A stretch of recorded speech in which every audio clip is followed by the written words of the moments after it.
Hello बच्चों, आज की इस वीडियो में हम लोग कक्षा 10वीं का एनसीईआरटी गणित पढ़ने वाले हैं। जिसमें आज का हमारा जो चैप्टर होने वाला है वो होने वाला है चैप्टर नंबर 1, है ना। पहला ही चैप्टर है ये तुम्हारी बुक का। तो आज हम लोग इस चैप्टर को पढ़ने वाले हैं जिसका नाम है वास्तविक संख्या, है ना। तो ये जो चैप्टर है चैप्टर नंबर 1, इसकी जो प्रश्नावली है 1.1, आज इस वीडियो में हम लोग इसी प्रश्नावली को पूरा हल करने वाले हैं, है ना। तो आप लोग एक तरीके से ये बोल सकते हो कि ये जो वीडियो होने वाला है ना, ये एक वन शॉट वीडियो होने वाला है। मतलब ये कि एक ही वीडियो में मैं आपको पूरी प्रश्नावली 1.1 का हल कराऊंगा, है ना। अच्छा, इस वीडियो की एक सबसे स्पेशल बात और ये है कि इस वीडियो में मैं आपको सिर्फ ये जो प्रश्नावली है 1.1 इसका ही हल नहीं कराऊंगा, बल्कि कुछ और भी कराऊंगा। तो कुछ और क्या होगा, देखो यहाँ पे मैंने लिख रखा है इन दिस वीडियो। मतलब इस वीडियो में आपको क्या क्या मिलने वाला है। तो देखो, पहली चीज़ आपको मिलेगा इसमें बेसिक कॉन्सेप्ट। देखो, हर सवाल के पीछे कोई ना कोई कॉन्सेप्ट लगा हुआ होता है। तो जब तक अगर तुम उस कॉन्सेप्ट को क्लियर नहीं करोगे या अच्छे से नहीं समझोगे, तो मुझे ऐसा लगता है कि तुम उस क्वेश्चन को ज़्यादा लंबे समय तक याद नहीं रख पाओगे, है ना। तो इसलिए मेरा काम है तुम लोगों के सबसे पहले बेसिक कॉन्सेप्ट को क्लियर कराना, और फिर उसके बाद ये जो प्रश्न वाली है दूसरा जो मिलेगा इस चीज़ आपको प्रश्न वाली 1.1 इसको पूरा हल कराना, है ना। तो इस वीडियो में आपको दो ही चीज़ मिलेंगी, एक तो बेसिक कॉन्सेप्ट और दूसरा मिलेगा इस प्रश्न वाली 1.1 का हल, है ना। तो चलो अब हम लोग अपना वीडियो स्टार्ट करते हैं, यानी सॉल्यूशन पूरा प्रश्न वाली 1.1 का, है ना। तो देखो भाई, ये तुम्हारी प्रश्न वाली 1.1 दे रखी है। अच्छा, पहला सवाल यहाँ पे दे रखा है आपका। तो इस पहले सवाल को तो हम बाद में करेंगे। सबसे पहले हम जो इस पूरी वीडियो का जो कॉन्सेप्ट है, बेसिक कॉन्सेप्ट, उसको हम लोग पहले अच्छे से समझेंगे, मतलब पूरी गहराई से समझेंगे, ताकि चीज़ें हम लोग को ज़्यादा अच्छे से और ज़्यादा लंबे समय तक याद हो पाए, है ना। तो आ जाओ, सबसे पहले हम लोग बेसिक कॉन्सेप्ट समझते हैं इस वीडियो का। ठीक है भाई, बेसिक कॉन्सेप्ट यहाँ पे लिखा हुआ है मैंने। अच्छा, यहाँ पे बेसिक कॉन्सेप्ट में हमको क्या क्या चीज़ें समझनी है। तो देखो, यहाँ पे ना पांच पांच चीज़ें लिख रखी है मैंने, है ना। पहली, दूसरी, तीसरी और चौथी और पांचवी। अच्छा, जब तुम इन पांचवी चीज़ों को अच्छे से समझ लोगे ना, तो मैं ये बोल सकता हूँ कि तुम लोग इस पूरी प्रश्नावली को बिना किसी डाउट के बहुत अच्छे से समझ पाओगे, है ना। तो पांच चीज़ कौन कौन सी है, देखो। सबसे पहली चीज़ है कि गुणनखंड किसे कहते हैं, गुणनखंड किसे कहते हैं। और हमारी दूसरी जो चीज़ है वो दे रखी है, अभाज्य संख्याएं किसे कहते हैं, है ना। देखो, बहुत से बच्चों को ना ये सारी चीज़ें नहीं पता होती है ना। वो क्या करता है, सिंपल सा एक्सरसाइज का सॉल्यूशन देख लेता है और बस उसको रख लेता है। तो वो चीज़ नहीं करनी, हमको सारी चीज़ें गहराई से समझनी है ना। और तीसरी चीज़ यहाँ पे दे रखी है कि भाज्य संख्या किसे कहते हैं। अभाज्य संख्या भी पढ़ेंगे हम लोग और भाज्य संख्या भी, है ना। और फोर्थ नंबर की जो चीज़ दे रखी है आपकी, सह अभाज्य संख्याएं किसे कहते हैं, है ना। और पांचवें नंबर का जो आपका वो है एचसीएफ और एलसीएम निकालने का तरीका। तो केवल बस इन पांच ही चीज़ों को हमको पढ़ना है, 5 या 10 मिनट का होगा ये बेसिक कॉन्सेप्ट, है ना। और हाँ, अच्छा, एक चीज़ और आप लोगों को एक चीज़ और बता दूँ कॉन्सेप्ट समझाने से पहले। यहाँ पे नीचे नोट करके लिख रखी है मैंने। यहाँ पे लिख रखा है कि एक ऐसी संख्या होती है, मतलब आपका जो 1 होता है ये एक एक ऐसी संख्या होती है जो सभी संख्याओं को विभाजित करती है। मतलब दुनिया में जितनी भी संख्या है ना हमारी, चाहे आप लोग कितना भी बड़ा नंबर ले लो, जैसे 1 लाख ले लो या फिर 1 करोड़ ले लो, वो सबको पूरा पूरा विभाजित करता है। तो बस यही चीज़ थी नोट में, जो कि आप लोग को कॉन्सेप्ट समझाने से पहले मैं बताना चाहता था, है ना। अब समझते हैं हम लोग सारी चीज़ों को एक एक करके, पहली, दूसरी, तीसरी, चौथी और पांचवी, है ना। आ जाओ, पहली चीज़ को समझते हैं हम लोग। देखो, पहली चीज़ क्या थी कि गुणनखंड किसे कहते हैं। तो मैंने यहाँ पे इसकी डेफिनेशन लिखी हुई है और उसको मैं आपको समझाऊंगा, है ना। तो डेफिनेशन में लिख रखा है कि वो संख्याएं जो किसी दूसरी संख्या को पूरा पूरा विभाजित करती हैं, वो संख्या उस दूसरी संख्या का गुणनखंड कहलाती है। अच्छा, मतलब क्या कह रहा है कि ऐसी संख्या जो किसी दूसरी संख्या को पूरा पूरा विभाजित करती हो, तो वो संख्या उस दूसरी संख्या का गुणनखंड कहलाएगी। अच्छा ठीक है, अभी भी नहीं समझ में आया तो दूसरी भाषा में लिख रखा है, मतलब जो विभाजक होता है।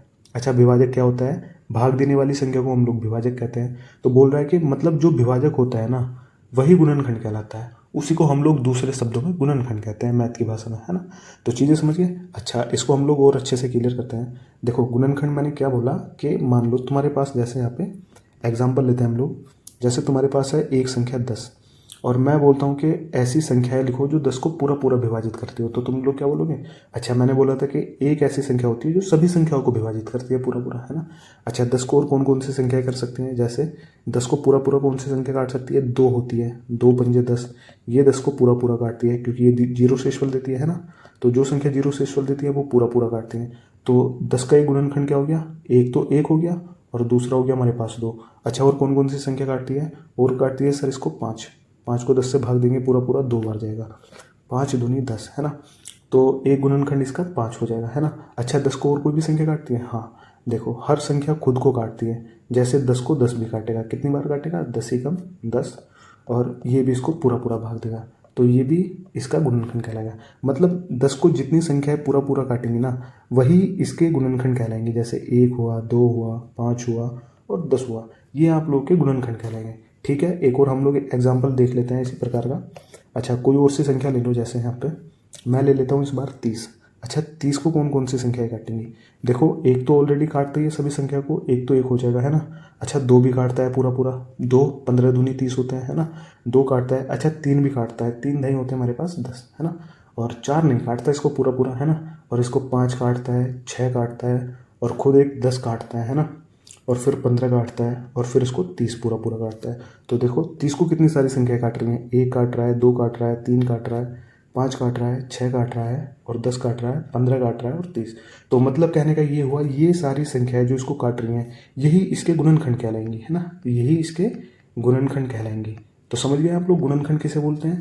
जो संख्या किसी दूसरी संख्या को पूरा पूरा विभाजित कर दे, वो उस दूसरी संख्या का गुणनखंड कहलाती है। तो पहली चीज़ आप लोग की क्लियर होगी, हमने देखा कि गुणनखंड किसको कहते हैं, है ना। अच्छा बहुत धीरे से हमने इस कॉन्सेप्ट को समझा, बहुत अच्छे से। अब दूसरा कॉन्सेप्ट हमारा क्या है? देखो दूसरी चीज़ है हमारी यहाँ पे लिखी हुई है, अभाज्य संख्या किसको बोलते हैं। अच्छा ये चीज़ ना बहुत सारे बच्चों को पता नहीं होती, तो हम लोग इसको बहुत डीप गहराई में समझेंगे कि अभाज्य संख्या किसको कहते हैं, है ना। तो यहाँ पे देखो डेफिनेशन क्या लिखी है इसकी, ऐसी संख्या जो केवल एक, मतलब एक जो होती है संख्या, है ना, जो केवल एक से और खुद से, मतलब वही संख्या, है ना, खुद से विभाजित होती हैं, ऐसी संख्याएं अभाज्य संख्याएं कहलाती हैं। अच्छा क्या कहना चाह रहा है? मतलब कोई संख्या ऐसी होगी जो केवल खुद से और एक से कटेगी, उसी संख्या को हम लोग अभाज्य संख्या कहते हैं, है ना। जैसे अभाज्य संख्या हमारी कहाँ से स्टार्ट होती है? यहाँ पे मैंने लिख रखा है ऑलरेडी, ये सारी अभाज्य संख्या होती है ना। जैसे 2 है, 2 क्या होता है? देखो 2 जो है वो 1 से कटता है ना, 1 से कटता है, और 2 केवल 2 से कटता है ना। तो केवल 2 ही संख्याओं से कट रहा है, एक तो 1 से कट रहा है और दूसरा ये खुद से कट रहा है। तो इसका मतलब 2 जो होगा वो एक अभाज्य संख्या होगी, है ना।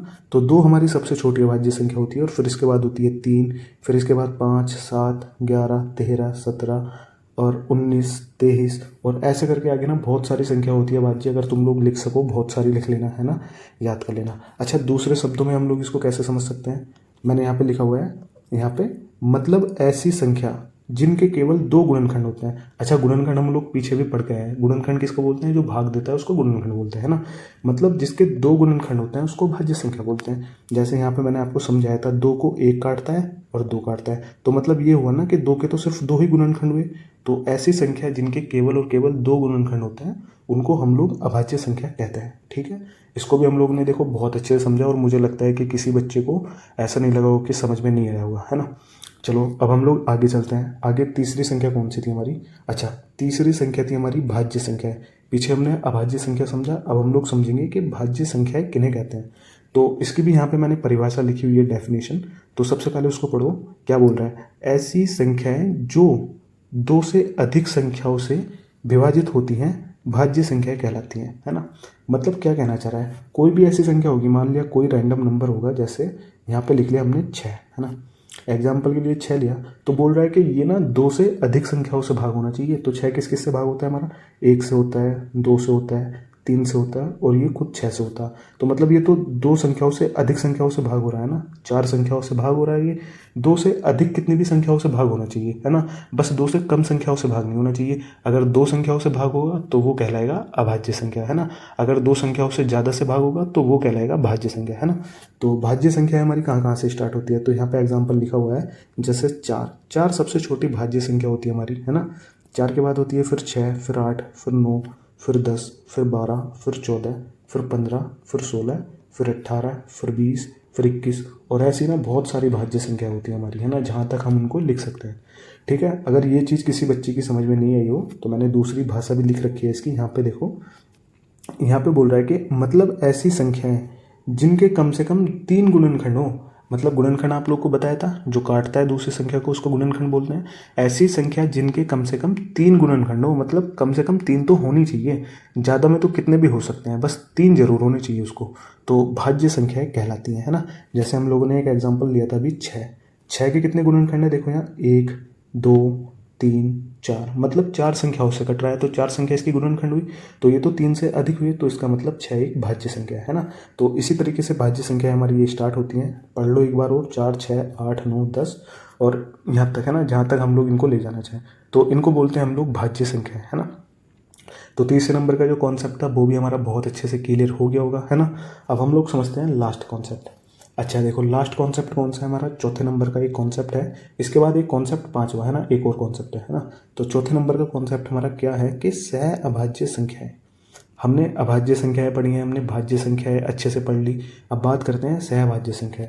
तो छह सहभाज्य संख्या कौन सी होती है, तो यहाँ पे देखो परिभाषा लिखी हुई है मैंने, संख्याओं का एक ऐसा युग्म, युग्म बोलते हैं मतलब एक से अधिक संख्याएं हो हमारे पास तो उसको युग्म बोलते हैं हम लोग, है ना। जैसे मान लिया यहाँ पे ये लिख दी मैंने कोई संख्या एक, तो इसका मतलब तो ये एक संख्या है। अच्छा, अगर एक से अधिक संख्या लिख दी जैसे 1 2 और 3, इसको बोलते हैं हम लोग युग्म, है ना। युग्म, युग्म होता है एक से अधिक संख्या, है ना। ठीक है, तो क्या था डेफिनेशन में, क्या था हमारी, संख्याओं का एक ऐसा युग्म जिसमें केवल एक एक कॉमन हो। कॉमन को हम लोग, ये जो कॉमन होता है ना, कॉमन को हम लोग हिंदी में उभयनिष्ठ बोलते हैं, जिसमें केवल एक हो, है ना, एक कॉमन हो संख्याओं के, उस युग्म को सहभाज्य संख्या कहते हैं। मतलब देखो क्या है, अच्छा ये बोल रहा है कि संख्याओं का ऐसा युग्म, जैसे मान लो हमारे पास यहाँ पे दो संख्याएं लिखी हुई हैं 2 और 3, ये एक युग्म है। अच्छा, यहाँ पे कोई और संख्या कॉमन है, मतलब जो 2 में भी हो और 3 में भी हो, तो सर कोई संख्या कॉमन नहीं है ना। तो कॉमन इसमें क्या है, केवल और केवल एक कॉमन है। अगर हम इसमें से कॉमन लेना चाहें तो हमारा कॉमन क्या होगा, एक होगा। तो यहाँ पे एक कॉमन है, इसी तरीके से यहाँ पे भी एक कॉमन है, यहाँ पे भी एक कॉमन है और यहाँ पर भी एक कॉमन है।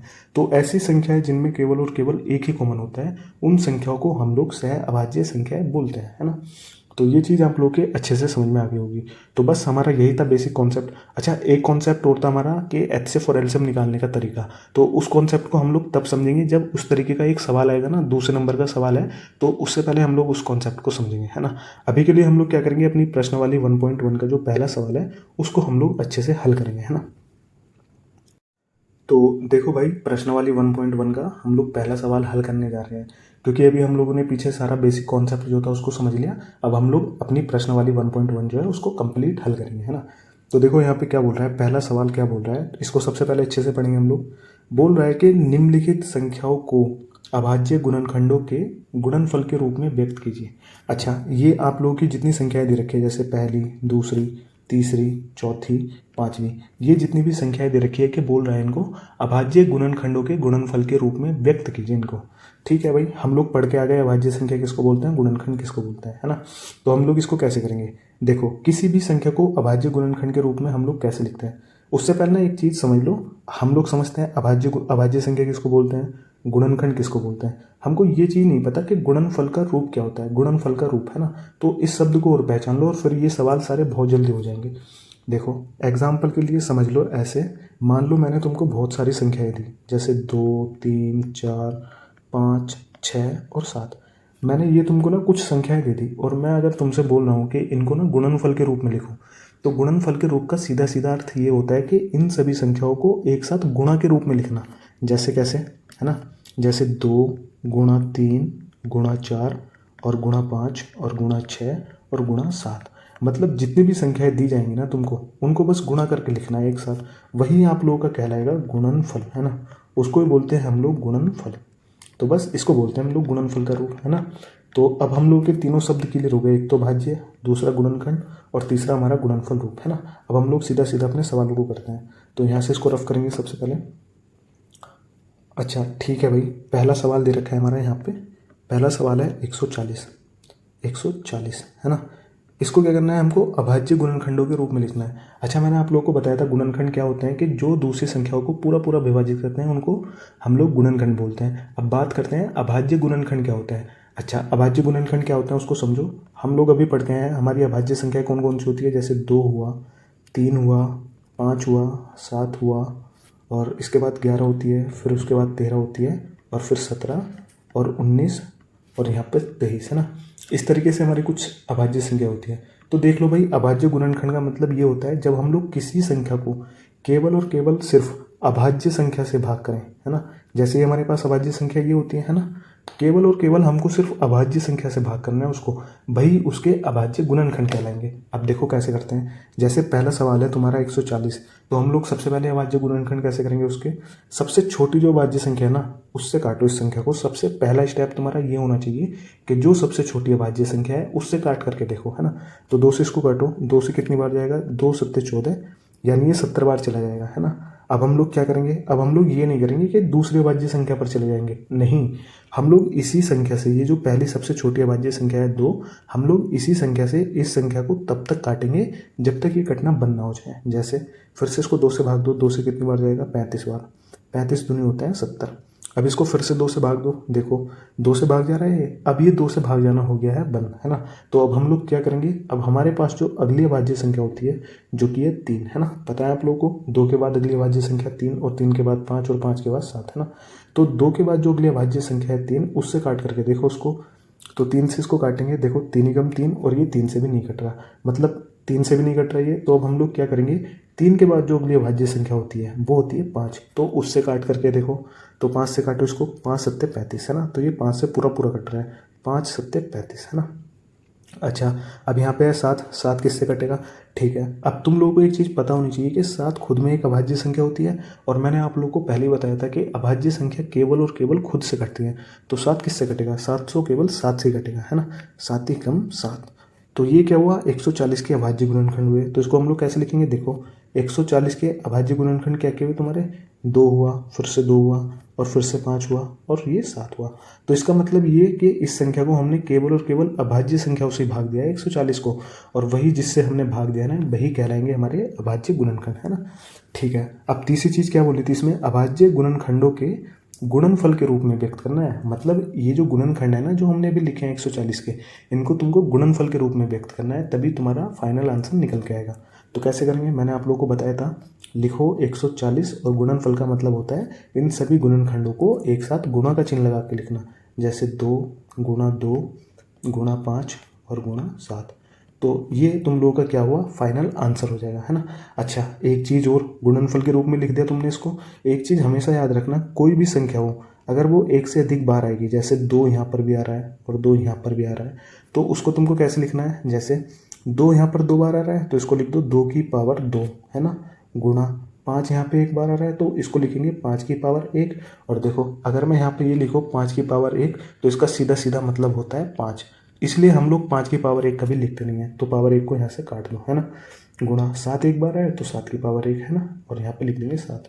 तो ये हो जाएगा तुम्हारा फाइनल आंसर, है ना, फाइनल आंसर। तो ये तुम्हारा फाइनल आंसर हो जाएगा। बोला था कि संख्याओं को अभाज्य गुणनखंडों के गुणनफल के रूप में व्यक्त करना। तो सबसे पहले हमने क्या किया, यहाँ पे अपने सवाल को लिखा 140, इसको सबसे पहले हमने सबसे छोटी अभाज्य संख्या से काटा, फिर उसके बाद हमने अगर 2 से नहीं कट रहा तो उसके बाद उससे अगली अभाज्य संख्या से काटा, है ना, और हमने तब तक काटा जब तक 140 का यहाँ पर 1 नहीं बन गया, है ना, 1। तो यहाँ पर हमने इसको तब तक काटा जब तक ये 1 नहीं हो गया, है ना। तो फिर हमने 140 के अभाज्य गुणनखंड लिख लिया, सब क्या कहते हैं हमारे 2, 2, 5 और 7, है ना, और फिर उसको हमने गुणनफल के रूप में लिख दिया, और ये रहा हमारा फाइनल आंसर। अच्छा, यहाँ से ना एक कॉन्सेप्ट और क्लियर हो जाता है तुम्हारा। एक कॉन्सेप्ट देखो क्या है, जैसे तुमने यहाँ पर 140 को गुणनफल के रूप में लिख लिया, है ना, ये यहाँ पर देखो तुमने इसको गुणनफल के रूप में लिख लिया, तो इसका मतलब ये जो गुणनफल का रूप है, ये जो सारी संख्याएं लिखी हुई हैं गुणा में, ये बता रही हैं तुमको कि ये जो 140 है ना, ये 2 से भी भाग जाएगा, ये 5 से भी भाग जाएगा, और ये 7 से भी भाग जाएगा, है ना। ये कॉन्सेप्ट अभी मैंने इसलिए बताया, जब अभी आगे एक सवाल आएगा उसमें तुम लोग उसको बहुत अच्छे से समझोगे, है ना। तो देखो हमने पहला सवाल तो बहुत अच्छे से समझा, बहुत गहराई से। अब जितने भी सवाल है ना इनको अब हम जल्दी जल्दी करेंगे, है ना। तो देखो भाई, दूसरा सवाल है यहाँ पर हम लोग दूसरे सवाल को करेंगे। लिख रखा है 156, और इसको हमको क्या करना है, अभाज्य गुणनखंडों के गुणनफल के रूप में व्यक्त करना है। तो क्या करेंगे, सबसे पहले हम लोग सबसे छोटी अभाज्य संख्या से इसको भाग देंगे, 2 से भाग देंगे, 2 सत्ते 14, 1 बचेगा, और 2 अट्ठे 16, है ना, 78 बार चला जाएगा। अब ये इसको फिर से भाग देंगे 2 से, तो कितनी बार जाएगा, 2 तिया 6, और यहाँ पर 1 बचेगा, और 2 नम 18, है ना। अब देखो क्या ये 2 से भाग जाएगा, अब ये 2 से भाग जाना बंद हो जाएगा। तो 2 के बाद कौन सी अभाज्य संख्या आती है, वो होती है 3, तो इसको 3 से भाग दो, 3 एकम 3 और 3 तिया 9, है ना। तो कितनी बार कटा, ये 13 बार कटा, है ना। अब ये जो 13 है ये खुद में एक अभाज्य संख्या होती है, तो अभाज्य संख्या केवल और केवल खुद से कटती है, तो 13 किससे जाएगा, केवल और केवल 13 से, है ना, 13 एकम 13, ठीक है। ये हमने 156 के अभाज्य गुणनखंड कर लिए। अब इनको क्या करो, गुणनफल के रूप में लिख दो। गुणनफल के रूप में मतलब कैसे, जैसे यहाँ पे देखो 2 यहाँ एक बार ये रहा और दूसरी बार ये रहा, 2 2 बार आ रहा है, तो इसको ऐसे करो 2 की पावर 2, है ना। गुणा का चिन्ह लगाओ। अब अगला गुणनखंड क्या था हमारे पास, 3 था, 3 को लिख दो। उससे अगला गुणनखंड हमारे पास क्या था, 13 था, तो 13 को लिख दो। और ये तुम्हारा हो जाएगा एक फाइनल आंसर, है ना। मुझे लगता है सब बच्चों को बहुत अच्छे से ये चीज़ें समझ में आ रही होगी, है ना। तो अब देखो हमारा दूसरा सवाल भी हो गया। अब हम लोग करेंगे अपना तीसरा सवाल, तीसरे नंबर का सवाल, है ना। तो तीसरे नंबर का सवाल हमारा क्या दे रखा है, देखो दे रखा है कि 3825 है और इसको अभाज्य गुणनखंड के गुणनफल के रूप में लिखना है। तो हम लोग क्या करेंगे, सबसे पहले सबसे छोटी अभाज्य संख्या से इसको भाग करके देखेंगे, है ना। तो देखो 2 से भाग जाएगा क्या, ये देखो ये 2 से भाग नहीं जाएगा, क्योंकि जिस संख्या के लास्ट में 5 आता है ना, वो 2 से भाग नहीं होती। तो हम लोग क्या करेंगे, इसके बाद देखेंगे कौन सी संख्या होती है, 2 के बाद 3 होती है अगली अभाज्य संख्या। तो अब हम लोग इसको 3 से काटेंगे, है ना। तो 3 से काटो, देखो 3 से कट रहा है क्या, ये 3 एकम 3, 3 दूनी 6 और 3 सत्ते 21, हाँ ये 3 से कट जाएगा, है ना। तो इसको काटो, 3 एकम 3, 3 दूनी 6, यहाँ पे 2 बचा, 2 इसके आगे आएगा 2 के 22 हो जाएगा, और 3 सत्ते 21 बचा 1, 1 5 के आगे आ जाएगा 15, और 3 पंजे होते हैं हमारे पास 15, है ना। फिर से इसको 3 से काट के देखो, क्या ये 3 से कट रहा है क्या, है ना। तो देखो 3 चौक 12 और 3 दूनी 6 और 3 पंजे 15, तो ये फिर से 3 से कट जाएगा। 3 चौक 12 और सॉरी यहाँ पे 3 चौक 12 और 3 दूनी 6 और 3 पंजे 15। अब इसको फिर से 3 से काट के देखो, तो 3 एकम 3 और 3 चौक 12, अब ये 3 से कटना बंद हो गया, है ना। तो अब हम लोग क्या करेंगे, 3 के बाद जो अगली अभाज्य संख्या होती है हमारी 5, अब उससे काट करके देखेंगे इसको। तो 5 से काटो, 5 अट्ठे 40 और 2 यहाँ पे बचा, 5 के आगे 2 आएगा 25, तो 5 पंजे होते हैं हमारे पास 25, है ना। अब इसको फिर से 5 से काट करके देखो 85 को, तो 5 से कितनी बार जाएगा, 5 से 85 जाता है 17 बार, क्योंकि 17 पंजे होते हैं 85, है ना। अब 17 हमारी खुद में एक अभाज्य संख्या होती है, हमको पता है अभाज्य संख्या केवल और केवल खुद से कटती है। तो 17 किससे कटेगा, 17 से कटेगा, हमको और किसी संख्या को देखने की जरूरत ही नहीं पड़नी चाहिए, है ना। तो 17 एकम कितना होता है, 17 होता है ना। तो ये तो हो गए 3825 के अभाज्य गुणनखंड। अब इनको सीधा सीधा आप लोग गुणनफल के रूप में लिख दो, है ना। गुणनफल के रूप में कैसे, देखो 3825 और यहाँ पे देखो एक बार 3 यहाँ रहा है और एक बार 3 यहाँ रहा है, तो हम लोग क्या करेंगे, 3 की पावर 2, गुणा का चिन्ह लगाएंगे, फिर देखेंगे अगला गुणनखंड क्या है, 5। तो 5 कितनी बार आ रहा है, 5 1 और 2, 5 भी हमारा 2 बार आ रहा है, तो इसको लिखेंगे 5 की पावर 2, है ना। और इससे अगला गुणनखंड क्या है हमारे पास, वो है 17। तो 17 को हम लोग यहाँ पर ऐसे लिख देंगे, है ना। तो ये हो जाएगा 3825 का गुणनफल रूप, है ना। और यही कहलाएगा हमारा फाइनल आंसर, है ना। तो हमारा तीसरा सवाल भी हो गया। अब हम लोग देखते हैं हमारा चौथे नंबर का क्वेश्चन। तो देखो भाई हमारा 4th नंबर का क्वेश्चन है, दे रखा है यहाँ पर 5005। अब इस 5005 को हमको क्या करना है, इसके अभाज्य गुणनखंड करना है और फिर उसको गुणनफल के रूप में लिखना है ना। तो करेंगे फिर हम, देखो सबसे पहले हम लोग इसको काटेंगे 2 से, तो 2 से तो जाएगा नहीं क्योंकि इसके अंत में आ रहा है 5, है ना। तो फिर हम लोग क्या करते हैं, 2 के बाद कौन सी अभाज्य संख्या होती है हमारे पास, होती है 3। तो 3 से काटो इसको, देखो 3 एकम 3 20, 3 छंग 18, 2 3 छंग 18, तो 3 से भी नहीं कटेगा, है ना। फिर 3 के बाद कौन सी आती है, वो आती है हमारे पास 5। तो 5 से काटो, 5 एकम 5 और 0 0, 5 एकम 5, तो 5 से ये पूरा पूरा कट जाएगा। देखो 5 एकम 5 और 0 और 0, 5 एकम 5, है ना। अच्छा अब यहाँ पे देखो इसके लास्ट में आ रहा है 1, तो ये 5 से नहीं कटेगी। देखो यार तुमको पता होना चाहिए कि कौन सी संख्या किससे कटती है ना, तो इसलिए तुमको विभाज्यता का नियम जो पढ़ाया जाता है क्लास 6 या 8th में पढ़ाया जाता होगा शायद, तो उसको तुमको पता होना चाहिए, है ना। जैसे इसके लास्ट में 1 आ रहा है, तो ये 5 से नहीं कटेगी, तो 5 के बाद कौन सी अभाज्य संख्या होती है, वो होती है 7। तो इसको 7 से काट के देखो, 7 एकम 7 और यहाँ पे 3 बचा, और 7 तो 28 और 7 21, है ना। तो ये देखो 7 से कट जाएगी, काटो इसको, 7 एकम 7, यहाँ पर 3 बचा और 0 के आगे 3 आएगा 30, 7 चौक 28 और यहाँ पे 2 बचा, 1 के आगे 2 आएगा 21, तो 7 दिया 21, है ना। अब इसको फिर से 7 से काट करके देखो, 7 दूनी 14 और 3, ये नहीं कट रहा 7 से। 7 के बाद कौन सी अभाज्य संख्या होती है, वो होती है हमारे पास 11। तो इसको 11 से काट के देखेंगे, 11 एकम 11, यहाँ पर 3 बचा और 3 के आगे 3 आएगा, तो 33, 11 दिया 33, है ना। तो 11 से कट जाएगा, काटो इसको, 11 एकम 11 और यहाँ पे 3 बचा और ये हो जाएगा 11 तिया 33, है ना। अब हमको पता है कि 13 एक खुद में अभाज्य संख्या है, तो ये केवल और केवल 13 से कटेगी। तो कटो इसको, 13 एकम 13, है ना। तो 5005 के जो अभाज्य गुणनखंड थे वो हमारे आ गए। अब इनको करेंगे क्या, हम लोग गुणनफल के रूप में लिख देंगे। तो 5005 और इसके गुणनफल के रूप में कैसे लिखेंगे, देखो 5 एक बार आ रहा है तो 5 को ऐसे लिखो, गुणा 5 के बाद अगला गुणनखंड है 7, फिर उससे अगला गुणनखंड है 11 और फिर उसके बाद है 13, है ना। और ये तुम्हारा क्या हो जाएगा, फाइनल आंसर, है ना। तो चौथा नंबर का हमारा सवाल भी हो जाएगा। हो गया है ना। अब हम लोग देखते हैं 5th नंबर का, मतलब 5वें नंबर का क्वेश्चन। तो देखो भाई, हमारा 5वां नंबर का जो क्वेश्चन है उसमें बोल रखी है, संख्या है हमारी 7429, है ना। अब इसके सबसे पहले हम लोग अभाज्य गुणनखंड करेंगे। तो कैसे करेंगे, देखो इसको 2 से तो ये कटेगा नहीं क्योंकि 9 आ रहा है लास्ट में, और ना ये 3 से कटेगा, है ना। अब मुझे पता है ये कटेगा केवल और केवल 17 अभाज्य संख्या से, है ना। 17 से कितनी बार कटेगा ये, उससे पहले किसी से नहीं कटेगा, है ना। 17 चौका होते हैं 68, यहाँ पे कितना बचा 6, और 2 के आगे 6 आएगा तो 62, और 17 तिया होते हैं 51, और 62 में से 51 जाएगा तो कितना बचेगा हमारे पास 11, और 11 9 के आगे आएगा तो ये हो जाएगा 119, और 17 सत्ते होते हैं हमारे 119, है ना। अब ये देखो ये 17 से कटेगा क्या, 17 दूनी 34, और यहाँ पर ये 17 से भी नहीं कटेगा, ये कटेगा हमारे पास 19 से, है ना। 19 से कितनी बार जाएगा, देखो 19 दूनी होते हैं 38, कितना बचा यहाँ पे 5 बचा, 5 7 के आगे आएगा तो कितना होगा 57, और 19 तिया होते हैं 57, है ना। अब हमको पता है कि 23 एक खुद में अभाज्य संख्या है, तो 23 केवल 23 से कटेगी, तो काटो इसको, 23 कम 23, है ना।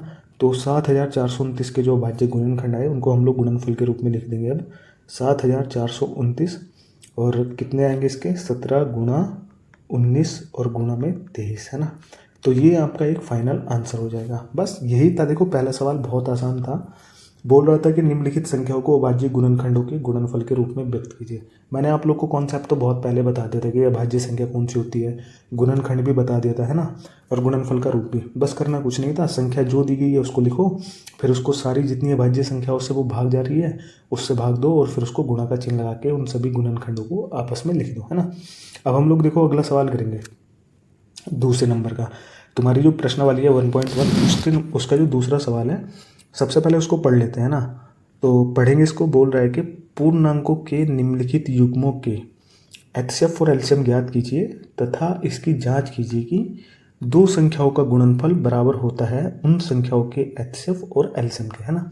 अच्छा देखो, हमने बाकी सारे कॉन्सेप्ट तो पढ़ लिए थे, बट हमने अभी तक ये नहीं पढ़ा था कि एचसीएफ और एलसीएम निकालने का तरीका, है ना। तो सबसे पहले हम लोग उस कॉन्सेप्ट को समझेंगे और फिर अपने सवाल को जो भी दे रखा है दूसरे नंबर का उसको हम लोग करेंगे, है ना। ओके बच्चों, तो अब हम लोग अपना कॉन्सेप्ट समझेंगे। सबसे पहले एचसीएफ और एलसीएम निकालने का तरीका, है ना। तो कॉन्सेप्ट में क्या बोल रहा है, देखो अभाज्य गुणनखंड विधि द्वारा एचसीएफ और एलसीएम निकालने का तरीका। मतलब अभाज्य गुणनखंड विधि द्वारा हम लोग एचसीएफ और एलसीएम कैसे निकालते हैं। देखो वैसे तो एचसीएफ और एलसीएम निकालने के ना बहुत सारे तरीके होते हैं, बट आप लोग जो क्लास 10th में पढ़ रहे हो तो आप लोगों को पढ़ना है केवल और केवल अभाज्य गुणनखंड विधि द्वारा ही, है ना। तो अभाज्य गुणनखंड विधि क्या होती है। अच्छा इससे पहले हम लोगों ने यहाँ पर देखो ये क्वेश्चन क्या था, है ना, पहला नंबर का क्वेश्चन था अभाज्य गुणनखंडों के गुणनफल के रूप में व्यक्त कीजिए। इसको हम लोग दूसरी भाषा में ये भी बोलते हैं अभाज्य गुणनखंड विधि। अरे यही तो लिख रहा है अभाज्य गुणनखंड, है ना। तो इसको हम लोग यही तो बोलते हैं कि अभाज्य गुणनखंड विधि। करना कुछ नहीं है, सेम यही होता है। पहले संख्या लिखो, फिर उसको अभाज्य संख्याओं से भाग दो, और फिर उसको गुणनफल के रूप में लिख लो। तो यही कहलाती है हमारी अभाज्य गुणनखंड विधि, है ना। अब वापस हम लोग अपने कॉन्सेप्ट पे आते हैं। तो देखो अब कॉन्सेप्ट क्या बोल रहा है, 2 स्टेप में है ये केवल कॉन्सेप्ट। दोनों स्टेप जिन बच्चे ने, मतलब जो बच्चा इन दोनों कॉन्सेप्ट को अच्छे से समझ लेगा ना, वो मैं ये बोल रहा हूँ जीवन भर तक नहीं भूलेगा एचसीएफ और एलसीएम निकालना, है ना। तो स्टेप 1 देखो क्या बोल रहा है, सबसे पहले दी गई संख्याओं, मतलब आप लोगों का जो सवाल में संख्याएं दी जाएंगी, बोल रहा है कि सबसे पहले दी गई संख्याओं को अभाज्य गुणनखंडों के गुणनफल के रूप में लिख लें। अच्छा हमने पहला क्वेश्चन किया था, यही क्वेश्चन था अभाज्य गुणनखंडों के गुणनफल के रूप में लिखना, है ना। तो बोल रहा है कि सबसे पहले दी गई संख्याओं को अभाज्य गुणनखंडों के गुणनफल के रूप में लिख लें, है ना। तो पहला स्टेप बस यहीं पे खत्म होता है, स्टेप नंबर 1 यही कहता है। अच्छा स्टेप 2 क्या बोलता है तुम्हारा, इसमें बोल रहा है सबसे पहले एचसीएफ निकालने के लिए और एलसीएम निकालने के लिए। तो हम लोग पढ़ेंगे एचसीएफ निकालने के लिए, है ना। तो एचसीएफ निकालने के लिए हमको क्या करना पड़ेगा, अभाज्य गुणनखंडों के गुणनफल में, मतलब आप लोगों ने जो गुणनफल किया होगा अभी, उसमें प्रत्येक कॉमन अभाज्य गुणनखंड की सबसे छोटी घात का गुणनफल, है ना। क्या बोल रहा है कि प्रत्येक उभयनिष्ठ, उभयनिष्ठ का मतलब तो कॉमन होता है ना। प्रत्येक कॉमन अभाज्य गुणनखंड जो होगा ना, जितने भी आप लोग लिखोगे सारी संख्याओं के, है ना, उसमें जो कॉमन गुणनखंड होगा ना उसकी सबसे छोटी घात, है ना, सबसे छोटी घात जो भी होगी उसका गुणनफल, है ना। मतलब जो आप लोगों का अभाज्य गुणनखंड कॉमन होगा उसको सबसे छोटी घात के रूप में लिखना है, और फिर उसको आपको उस गुणनफल को हल कर देना है। तो जो संख्या निकल करके आएगी, मतलब जैसे x निकल करके आई, तो यही कहलाएगी तुम्हारा HCF, है ना। ठीक है, स्टेप नंबर 2 का पहला पॉइंट समझ गए। अब दूसरा पॉइंट समझो, एलसीएम निकालने के लिए क्या बोल रहा है। बोल रहा है कि अभाज्य गुणनखंडों के गुणनफल में, मतलब जो आपने गुणनफल किया होगा उन सभी संख्याओं का, उसमें समृद्ध प्रत्येक अभाज्य गुणनखंड की सबसे बड़ी घात का गुणनफल, है ना। अच्छा, यहाँ पे तो कोई कॉमन नहीं लिखा हुआ कि प्रत्येक, जैसे यहाँ पे लिखा हुआ था प्रत्येक कॉमन, है ना, पर यहाँ पे नहीं लिखा हुआ। अच्छा, यहाँ पे ना एक शब्द लिखा हुआ है समृद्ध, तो समृद्ध का मतलब ये होता है कि इसमें कॉमन शब्द भी आ गया, है ना, कॉमन जो वर्ड है वो भी आ गया तुम्हारा, है ना। और दूसरा, कॉमन के बाद जितने भी गुणनखंड बचेंगे, मतलब देखो सभी तो कॉमन नहीं हो सकते ना, कुछ तो संख्याएं बचेंगी, तो कॉमन के बाद जितनी संख्याएं बचेगी उन सभी संख्याओं के सबसे बड़ी घात का गुणनफल, है ना। तो अब हम लोग इसको अच्छे से समझेंगे जब हम लोग इसको सवाल करेंगे, है ना। बस तुमको मैंने दो चीज़ें बताई थी, वो चीज़ बता दी, स्टेप 2 और स्टेप 1, है ना। सबसे पहले अभाज्य गुणनखंडों के गुणनफल के रूप में लिख लेना है, और एचसीएफ निकालने के लिए ये चीज़ करनी है, और एलसीएम निकालने के लिए ये चीज़ करनी है ना। तो इसको समझो। तो सवाल हमारा ये रहा यहाँ पे, है ना। दूसरे नंबर का सवाल है, अच्छा, बोल रहा है कि पूर्णांकों के निम्नलिखित युग्मों के एचसीएफ और एलसीएम ज्ञात कीजिए। सबसे पहला काम हमारा जो होगा वो होगा एचसीएफ और एलसीएम निकालने का। ये जो संख्याएं दे रखी हैं तुम्हारी, पहला सवाल और दूसरा सवाल और तीसरा, इनमें सबसे पहले हम लोग को एचसीएफ और एलसीएम निकालना है। फिर बोल रहा है तथा इसकी जांच कीजिए कि दो संख्याओं का गुणनफल बराबर होता है उन संख्याओं का एचसीएफ और उन्हीं संख्याओं का एलसीएम, है ना। दो तरीके से करना है ये सवाल। पहला क्या करना है, हमको एचसीएफ निकालना है, एचसीएफ एंड एलसीएम, है ना। अच्छा, दूसरी चीज़ हमको ये जांच करनी है, जांच हमको क्या करनी है, जांच ये करनी है कि क्या दो संख्याओं का गुणनफल बराबर है उन संख्याओं के एचसीएफ के और उन संख्याओं के एलसीएम के, है ना। अगर यहाँ पर जो संख्या है वो सेम आ जाएगी और यहाँ पर जो संख्या है वो सेम आ जाएगी, तो मतलब हमारी जांच पूरी हो जाएगी, है ना, और बस वही हमारा आंसर होगा, है ना। तो हम लोग करते हैं अपना पहला सवाल। तो यहाँ से इसको रफ कर देते हैं सबसे पहले। तो देखो भाई, पहले सवाल में हमको क्या दे रखा है, हमको दो संख्याएं दी गई हैं पहले सवाल में। पहली संख्या है 26 और दूसरी संख्या है 91, है ना। तो स्टेप 1 हमारा क्या था कि इन संख्याओं को, ये जो दी गई है ना, इनको सबसे पहले अभाज्य गुणनखंडों के गुणनफल के रूप में लिखना। तो लिखो भाई इनको।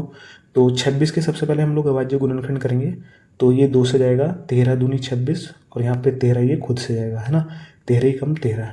अब यहाँ पे ऐसे 91 के गुणनखंड कर लो, तो 91 किससे जाएगा, 2 से तो नहीं जाएगा, ये जाएगा 7 से, 13 सत्ते होते हैं 91, है ना, और 13 खुद से जाएगा, 13 ही कम 13। तो यहाँ पे हम लोग इसको ऐसे लिखेंगे, 26 के गुणनखंड हमारे क्या है, 2 और गुणा 13, है ना, और 91 के हमारे गुणनखंड क्या है, वो है 7 गुणा 13, है ना। तो लिख लिया हम लोगों ने। स्टेप 1 क्या था हमारा, स्टेप 1 था हमारा इनको गुणनफल के रूप में लिखना, है ना।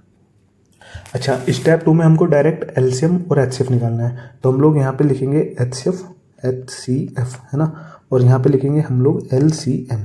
अच्छा, HCF में क्या बोल रहा था, HCF में वो ये बोल रहा था कि ये जो दो संख्या है ना 26 और 91, इनके जो अभाज्य गुणनखंड आए हैं, है ना, इनके जो अभाज्य गुणनखंड आए हैं, अब इन गुणनखंडों में जो भी संख्या कॉमन होगी उसके सबसे छोटी घात का गुणनफल लिखना है। मतलब जैसे देखो, 26 के अभाज्य गुणनखंड और 91 के अभाज्य गुणनखंड, इसमें कौन सा गुणनखंड कॉमन है, देखो 2 यहाँ पर है पर 2 यहाँ पर नहीं है। अच्छा, 7 यहाँ पर है पर 7 यहाँ पर नहीं है, है ना, तो ये तो कॉमन नहीं हुआ। देखो यहाँ पे 13 यहाँ है और 13 यहाँ है ना, तो इसका मतलब 13 कॉमन है। अच्छा, कॉमन वो संख्या होती है जो सेम जगह होती है, मतलब एक जगह वही संख्या हो दूसरी जगह भी वही संख्या हो, तो वो संख्या कहलाती है तुम्हारी कॉमन, है ना। तो देखो यहाँ पर 13 कॉमन है, तो 13 को हम लोग यहाँ पर लिख लेंगे, यहाँ पर लिखो 13, है ना। अब बोला था कि इसकी मतलब जो गुणनखंड कॉमन होगा तुम्हारा, उसकी सबसे छोटी घात का गुणनफल होना चाहिए। अब देखो 13 की सबसे छोटी घात क्या होती है, तो यहाँ पे देखो 13 की पावर यहाँ भी 1 है और यहाँ भी 1 ही है, तो इसका मतलब सबसे बड़ी घात भी ये हुई 13 की और सबसे छोटी घात भी। तो लिख दो सबसे छोटी घात क्या है हमारी, यहाँ पर 1, है ना। अब ये चीज़ आ गई, है ना, और कुछ तो हमारा कोई कॉमन नहीं था, बस इस गुणनफल को सॉल्व कर लो। 13 की पावर 1 का मतलब होता है 13, और यही हो जाएगा तुम दोनों का मतलब इन दोनों संख्याओं का एचसीएफ, है ना। देखो एचसीएफ में हमने क्या करा, सबसे छोटी, बस दो चीज़ याद रखनी है इसमें, देखना है हमको सबसे छोटी पावर, सबसे छोटी घात, है ना, और एलसीएम में हम लोगों को क्या देखना है, सबसे बड़ी घात। बस ये चीज़ हमको पता होनी चाहिए, फिर आप लोग इसको चुटकियों में कर दोगे, सबसे छोटी घात, है ना। ठीक है, अब हम लोग एलसीएम निकालते हैं। अच्छा, एलसीएम में क्या बोला था, समृद्ध। समृद्ध का मतलब होता है ये देखो, जो संख्या कॉमन है, मतलब इन दोनों के गुणनखंडों में 26 और 91 के जो संख्या कॉमन है उसको लिखना है, और उसकी गुणा में जो संख्या रह जाएंगी कॉमन के अलावा, जैसे हमारा 2 था 7 था, उन संख्याओं को भी यहाँ पे गुणनफल के रूप में लिख देना है ना, बस। और फिर उनकी सबसे बड़ी पावर, है ना। देखो यहाँ पे मैंने एक गलती करती है, यहाँ पे लिख दिया है छोटी, तो इसको लिखो बड़ी, सबसे बड़ी घात, है ना यहाँ पर।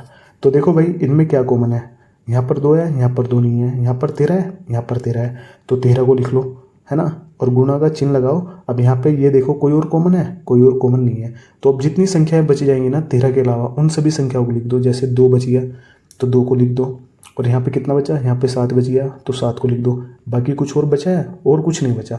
अब हम लोग क्या करना है, अब हम लोगों का ध्यान जाना चाहिए कि ये जो गुणनफल लिखा है ना हमने, इनमें जितनी संख्याएं दे रखी है सबकी सबसे बड़ी घात लिखो। तो 13 की सबसे बड़ी घात तो एक ही है, छोटी भी एक है और बड़ी भी एक ही है, तो उसको लिख दो। अच्छा, 2 की सबसे बड़ी घात क्या आएगी इसमें, देखो जिसकी पावर नहीं होती उसकी पावर तो 1 होती है, तो इसका मतलब 2 की सबसे बड़ी घात भी एक ही है, तो उसको भी लिख दो। अच्छा, 7 की सबसे बड़ी घात क्या है, वो भी एक है, तो 1 को लिख दो, है ना। बस अब हम लोग का हो गया। अब इस गुणनफल को हम लोग हल कर लेंगे। जैसे 13 की पावर 1 का मतलब 13 होता है, गुणा 2 की पावर 1 का मतलब 2 होता है, गुणा 7 की पावर 1 का मतलब 7 होता है ना।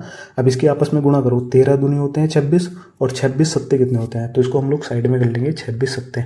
तो ये होते हैं 7 छंग 42 का 2 हासिल 4, 7 दूनी 14 और 4 18, है ना। यानी कि इस गुणनफल को करके हमको आया 182। अब 182 जो आएगा वो कहलाएगा तुम्हारा इन दोनों संख्याओं का 26 और 91 का एलसीएम, है ना। एचसीएफ क्या आया था हमारा 13, एलसीएम क्या आया हमारा 182। तो पहला जो स्टेप है ना इस सवाल का तुम्हारा एचसीएफ और एलसीएम ज्ञात करने का, तो वो हम लोगों ने कंप्लीट कर लिया। अब दूसरे उसमें बोला था कि जांच करनी है कि दो संख्याओं का गुणनफल बराबर होता है उन संख्याओं का एचसीएफ और उन संख्याओं का एलसीएम, है ना। तो इसको करेंगे हम लोग। तो इधर से इतने हिस्से को देखो मैं रफ कर देता हूँ, है ना, इतने हिस्से को, और यहाँ पे जो एचसीएफ और एलसीएम है ना उसको हम लोग एक बॉक्स में लिख लेते हैं। यहाँ पर ये इसका एचसीएफ ये था इन दोनों संख्याओं का, और एलसीएम था 182, है ना। अच्छा, जांच क्या करनी है हमको, तो यहाँ पे लिखेंगे हम लोग जांच।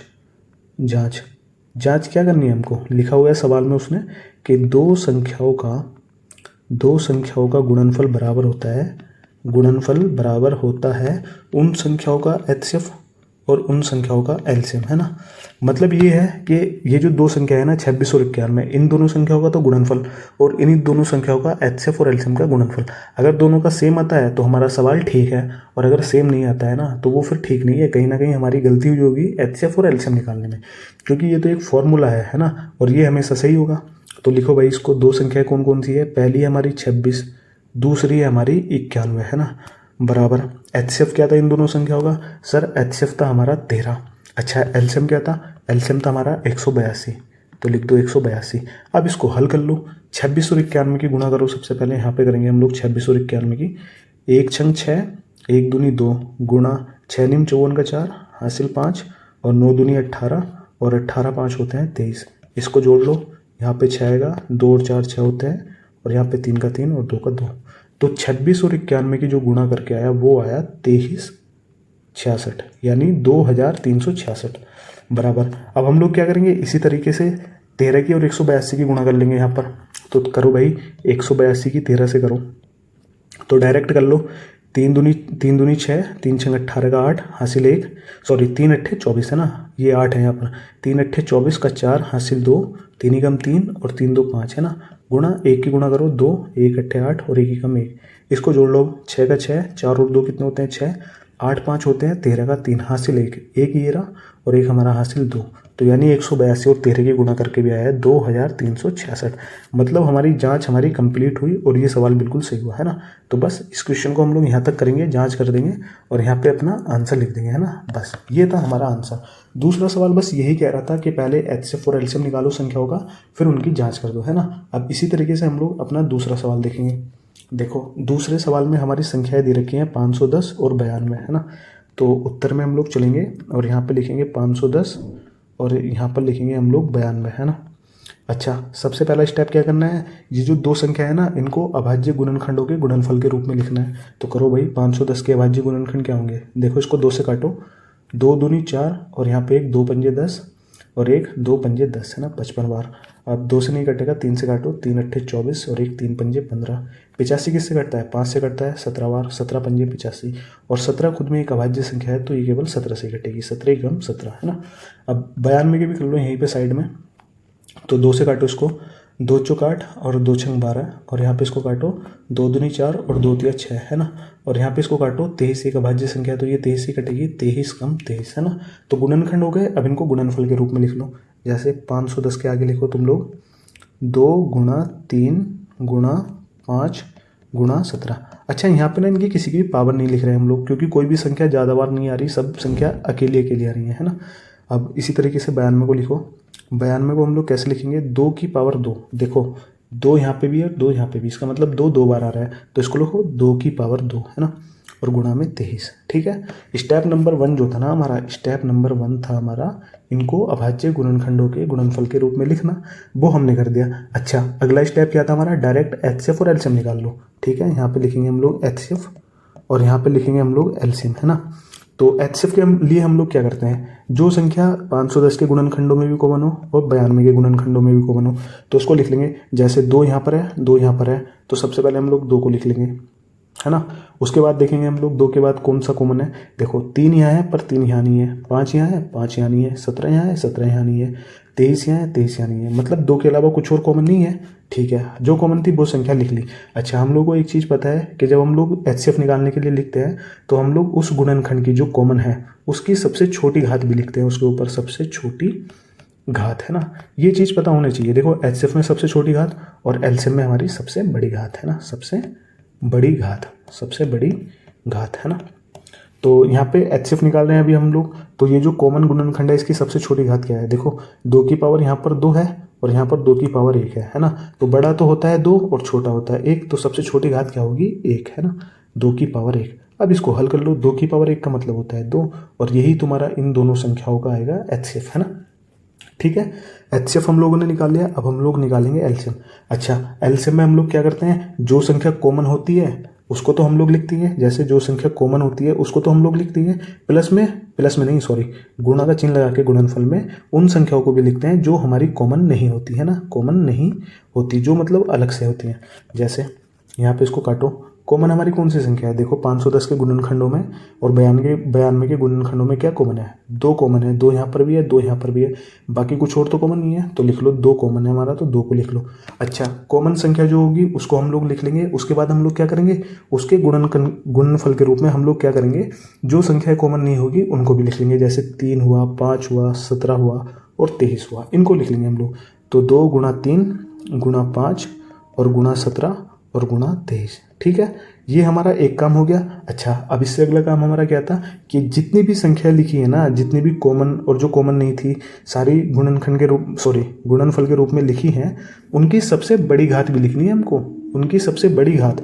जैसे 2 की सबसे बड़ी घात क्या है, अच्छा यहाँ पे 2 की घात 1 है और यहाँ पे 2 की घात 2 है, तो बड़ी घात कौन सी हुई, 2, तो 2 की पावर 2 सबसे बड़ी है, उसको लिख लो। अच्छा, 3 की सबसे बड़ी घात क्या है, 3 के तो कुछ घात ही नहीं है, तो यानी कि 1 है, तो 1 सबसे बड़ी भी है और सबसे छोटी भी है, तो इसको मतलब हम लोग इसको 1 लिखेंगे। 5 की भी पावर सबसे बड़ी 1 ही है, 17 की भी पावर सबसे बड़ी 1 ही है और 23 की भी पावर सबसे बड़ी 1 ही है ना। बस इतना काम समाप्त हो गया। अब इनकी सबकी आपस में गुणा कर दो और जो आएगी संख्या वो तुम्हारा एलसीएम कहलाएगी। तो करो भाई गुणा, 2 की पावर 2 का मतलब होता है 4, गुणा 3 की पावर 1 का मतलब 3, 5 की पावर 1 का मतलब 5, 17 की पावर 1 का मतलब 17 और 23 की पावर 1 का मतलब 23, है ना। अच्छा, इनकी गुणा करो, आराम आराम से गुणा कर लो। देखो सबसे पहले इन 3 संख्याओं की कर लो एक साथ और इन 2 संख्याओं की एक साथ कर लो। जैसे 4 या 12 और 12 पंजे होते हैं हमारे पास 60, है ना। 60 की 17 से करेंगे तो 17 छक्का होते हैं 102, यानी कि 1002, तो ये आएगा हमारा 1000, 17 छक्का 1020, है ना। और गुणा में हमारा अभी 23 रह गया, तो हम लोग 23 से भी गुणा करेंगे। तो यहाँ पे इसकी गुणा ऐसे कर लो, 1002 की कर लो, 23 से गुणा कर लो। जैसे हम लोग 0 को इधर लिख लेंगे, तो 3 दूनी 6 और 3 0 0, 3 एकम 3, गुणा 2 0 0 2, सॉरी 2, अच्छा यहाँ पे ना जगह नहीं है, हम लोग यहाँ पे कर लेते हैं ना। इसकी गुणा करेंगे साइड में, 1020 की गुणा करनी है 23 से। तो हम लोग क्या करेंगे, देखो 0 को हम लोग भूल जाएंगे क्योंकि वो तो हम लोग उसके बाद लगा देंगे। तो 23 की 102 से करो सिर्फ, 3 दूनी 6, 3 की 0 से करेंगे 0, 3 एकम 3, है ना, गुणा का चिन्ह। 2 की 2 से करेंगे 2 दूनी 4, 2 की 0 से करेंगे 0, 2 की 1 से करेंगे 2 एकम 2, है ना। अब इसको जोड़ लो, यहाँ पे है 6, यहाँ पे 4, यहाँ पे 3 और यहाँ पे 2 बचा। यहाँ पे हमारा 0 भी था लास्ट में, तो 1 0 था तो 1 ही 0 लगा दो, है ना। अब इसकी गुणा करके कौन सी संख्या आई, वो आई है 23460। देखो कितना बड़ा नंबर आया है 23460, और यही कहलाएगा तुम्हारा इन दोनों संख्याओं का एलसीएम। मतलब 510 का और 92 का एलसीएम तुम्हारा 23460, और इनका एचसीएफ क्या आया था हमारा, वो आया था हमारे पास 2, है ना। अच्छा, पहली चीज़ हमारी क्लियर हुई, एचसीएफ और एलसीएम निकालने की बात थी वो तो हमने कर दी। अब कर लो इसकी जांच हम लोग कैसे करते हैं। तो इधर के हिस्से को हम लोग अभी रफ करेंगे, इतना हिस्सा हम लोग रफ करेंगे ये यहाँ पर, है ना।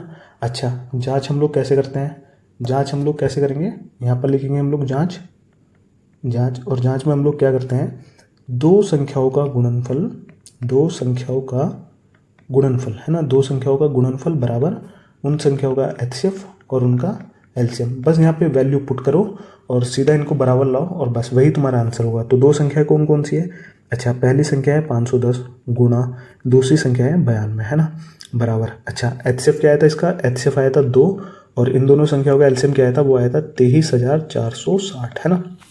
अच्छा अब इनके आपस में इधर गुणा कर लो और इनके आपस में इधर गुणा कर लो। तो सबसे पहले हम लोग क्या करेंगे, 510 की 92 से कर लेंगे, है ना।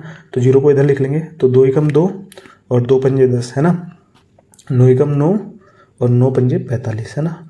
और यहाँ पे इसको जोड़ेंगे तो 2 9 5 और 1 6 और यहाँ पे 4 और यहाँ पे 1 0 था तो 1 0 यहाँ पे लगा लो। तो कितना आया, 46,920, है ना। 510 की और 92 की गुणा करी तो 46,920। अब हम लोग क्या करेंगे, 23,460 की 2 से करेंगे तो कितना आएगा। तो इसको यहाँ पे हम लोग रफ करेंगे, तो रफ, है ना। तो यहाँ पे देखो इसको रफ कर लिया हमने, तो करो भाई यहाँ पे इसको, हाँ 23,460 की गुणा करनी है 2 से, तो करो। 2 छंग कितने होते हैं, 12 का 2 हासिल 1, 4 दूनी 8 और 1 9 और 3 दूनी 6 और यहाँ पे 2 दूनी 4, है ना। कितना आया, और यहाँ पे 1 0 था तो यहाँ पे इसको 1 0 लगा दो। तो देखो ये भी कितना आया, ये भी आया हमारा 46,920। तो यानी कि ये बराबर आ गया। तो हमारी जांच क्या हुई, सक्सेस हुई, है ना। मतलब यही हमारा आंसर हो जाएगा, है ना। तो यही हमारा आंसर हो जाएगा। अच्छा अगर ये दोनों चीज़ इक्वल नहीं आती, मान ले यहाँ पर कोई और संख्या आ जाती, तो फिर तुम ये समझते कि या तो हमारी एचसीएफ निकालने में गलती हुई है, एचसीएफ निकालने में, है ना, या फिर हमारी एलसीएम निकालने में गलती हुई है। क्योंकि ये हमेशा बराबर आता ही आता है भाई, किसी भी कंडीशन में ये हमेशा बराबर होता ही है। ये आप लोग का एक फॉर्मूला भी है, तो ये हमारा हमेशा बराबर होता है ना। अब करेंगे हम लोग अपना तीसरे नंबर का सवाल। अच्छा तीसरे नंबर के सवाल में हमारी कौन कौन सी संख्याएं दे रखी हैं, देखो यहाँ पे। अच्छा तीसरे नंबर के सवाल में दे रखा है कि 336 और 54, 336 और 54, है ना। सबसे पहले स्टेप 1 हमको क्या करना है, स्टेप 1 करना है कि इन दोनों संख्याओं को अभाज्य गुणनखंडों के गुणनफल के रूप में लिखना। तो लिखो भाई इसको, 336 के गुणनखंड करेंगे, 2 से जाएगा ये, 2 एकम 2 और 2 छंग 12 और 2 अट्ठे 16, है ना। फिर से इसको 2 से काटो, 2 अट्ठे 16 और 2 चौक 8, फिर से इसको 2 से काटो, 2 चौक 8 और 2 दूनी 4, फिर से इसको 2 से काटो, 2 दूनी 4 और 2 एकम 2। अब 21 कटता है 3 से, 3 सत्ते 21 और 7 कटता है खुद से, है ना, 7 एकम 7। अच्छा इधर कर लो तुम लोग 54 के भी फैक्टर इसी तरीके से, 2 दूनी 4, यहाँ पे 14, 2 सत्ते 14, 27 कटता है 3 से तो 3 नम 27। अच्छा 9 कटेगा 3 से, 3 तिया 9 और 3 कटेगा 3 से, 3 एकम 3। तो ये तो इसके हो गए गुणनखंड। अब इनको लिख लो गुणनफल के रूप में। तो जैसे 336 के लिखेंगे हम लोग 336 और नीचे लिखेंगे हम लोग 54 के, है ना। तो 336 के गुणनखंड क्या है हमारे, देखो 2 कितनी बार आ रहा है, 1 2 3 4, 4 बार आ रहा है। तो इसको ऐसे लिखो 2 की पावर 4, गुणा का चिन्ह लगाओ। अगला गुणनखंड हमारे पास क्या है, 3, तो 3 एक बार आ रहा है तो इसको ऐसे लिख दो, गुणा में 7, है ना, बस। अच्छा 54 के गुणनखंड क्या है हमारे पास, 2 है, एक बार आ रहा है तो इसको ऐसे लिखो, गुणा 3 आ रहा है हमारा यहाँ पे 3 बार, 1 2 3, तो इसको कैसे लिखेंगे, 3 की पावर 3, है ना। तो स्टेप नंबर जो 1 था हमारा वो हो गया हमारा कंप्लीट, है ना। स्टेप नंबर 2 में हम लोग क्या करते हैं, डायरेक्ट एचसीएफ निकालते हैं और एलसीएम निकालते हैं। देखो 2 सवाल पीछे कर लिया हम लोगों ने, तो अब हम लोग को पता होना चाहिए क्या क्या करते हैं। जो संख्या इन गुणनखंडों में और इन वाले गुणनखंडों में जो संख्या कॉमन है उसको लिख दो। जैसे यहाँ पे 2 कॉमन है और फिर 3 कॉमन है ना। तो जो कॉमन है उसको लिख दिया। अब जिस इन दोनों को यहाँ पर ये देखेंगे, इनकी जो सबसे छोटी घात है उसको लिखेंगे। तो यहाँ पे सबसे बड़ी घात क्या है हमारे पास, देखो यहाँ पे सबसे बड़ी घात है 2 की पावर 4 और यहाँ पे घात है 1। तो 4 बड़ा होता है और 1 छोटा होता है, तो लिख दो 1, है ना। 2 की सबसे छोटी घात है 1। अच्छा यहाँ पे 2 की सबसे बड़ी घात है 3 और यहाँ पर है 1, तो हम लोग क्या लिखेंगे, सबसे छोटी घात 1। ठीक है। अब इस गुणनफल को हम लोग हल करेंगे। तो 2 की पावर 1 का मतलब 2 होता है, 3 की पावर 1 का मतलब 3 ही होता है। तो 2 तिया कितने होते हैं, 6। तो 6 तुम्हारा क्या हो जाएगा, ये एचसीएफ, है ना। तो आंसर तो नहीं होगा बट ये एचसीएफ होगा भी, है ना। ठीक है। तो इसको हम लोग एक बॉक्स में बंद कर देंगे। तो 6 तुम्हारा एचसीएफ हो जाएगा। अब एलसीएम लो। एलसीएम हम लोग कैसे लेते हैं, जो संख्या कॉमन है उनको तो लिखती हैं, जैसे 2 कॉमन है और यहाँ पर 3 कॉमन है, तो 2 और 3 तो कॉमन है, जैसे 2 यहाँ पर भी है और 2 यहाँ पर भी है, 3 यहाँ पर भी है, 3 यहाँ पर भी है। अच्छा, जो संख्याएं कॉमन थी हमने उनको लिख दिया। अब जो कॉमन नहीं है उनको भी लिखो। जैसे कॉमन कौन सी नहीं है, केवल 7 ऐसी संख्या है जो यहाँ है पर यहाँ नहीं है, तो कॉमन 7 नहीं है, उसको भी इसके गुणा लगा के लिख दो। अच्छा, एलसीएम में हम लोग क्या देखते हैं, ये जितने भी गुणनफल में लिखी हुई हैं संख्याएं, इनकी सबसे बड़ी घात लिखते हैं इनके ऊपर, है ना। तो 2 की सबसे बड़ी घात क्या है, देखो 2 की सबसे छोटी घात तो 1 है, सबसे बड़ी घात है 4, तो 2 की पावर 4। 3 की सबसे छोटी घात तो 1 है, 3 की सबसे बड़ी घात है 3, तो 3 को लिख दो। अच्छा, 7 की सबसे बड़ी घात क्या आएगी, 7 की तो सबसे बड़ी घात भी 1 है और छोटी भी 1 है, तो लिख दो 7 की पावर 1। अच्छा, इसको हल करो। देखो 2 की पावर 4 का मतलब होता है 16, है ना, गुणा 3 की पावर 3 का मतलब होता है 27, गुणा 7 की पावर 1 का मतलब होता है 7, है ना। अब इसको हल करो। देखो 16 की सबसे पहले 7 से गुणा कर लो, 16 6 96 और 16 सत्ते 112, तो 16 सत्ते तो होते हैं 112। अब 112 की कर लो 27 में, तो यहाँ पे इसको ऐसे कर लो 112 गुणा 27, है ना। तो करो भाई, 7 दूनी 14 का 4, हासिल 1, 7 एकम 7 और 1 8, और 7 एकम 7 गुणा 2 दूनी 4, 2 एकम 2 और 2 एकम 2, है ना। यहाँ पे करेंगे हम लोग 4 8 4 कितने होते हैं 12, हासिल लगा 1 7 और 2 9 और 1 10 का 0, हासिल 1 और यहाँ पे 2 और 1 3, है ना। तो 3024, तो इन सब की गुणा करके जो आया है वो आया है हमारा 3024, और यही हमारा इन दोनों संख्याओं का हो जाएगा एलसीएम। ठीक है, एचसीएफ और एलसीएम हम लोगों ने निकाल लिया। अब हम लोग क्या करेंगे, इसकी जांच करेंगे। जांच आप लोगों को पता है कैसे करनी है, तो सबसे पहले हम इधर के हिस्से को रफ कर लेंगे। तो यहाँ पे इसको रफ करते हैं। ठीक है, अब इसकी जांच करते हैं हम लोग। जांच कैसे करेंगे, देखो जांच करने के लिए हम लोग क्या करते हैं, एक फॉर्मूला लगाते हैं, जांच, है ना, जांच।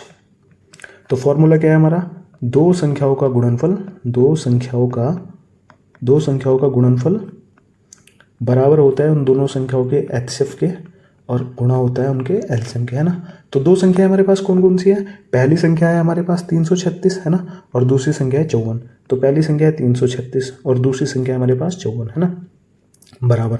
अच्छा, इन दोनों संख्याओं का एचसीएफ क्या आया था हमारे पास, सर एचसीएफ आया था हमारे पास 6, तो 6 को लिख लो गुणा।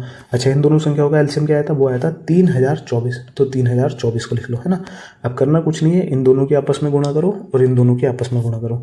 तो सबसे पहले हम लोग 336 की गुणा करेंगे 54 में, तो करो 4 6 24 का 4, हासिल 2, और 4 3 12 और 2 14 का 4, हासिल लगा 1, 4 3 12 और 1 हासिल 13, है ना, गुणा 5 6 30 का 0, हासिल 3, 5 3 15, 15 और 3 18 का हाट, हासिल 1, 5 3 15 और 1 16, तो कितना है ये 4, इसको जोड़ेंगे 4 और 8 3 कितने होते हैं 11, हासिल 1, और 6 और 1 7 और 1 8, और यहाँ पे आ जाएगा 18।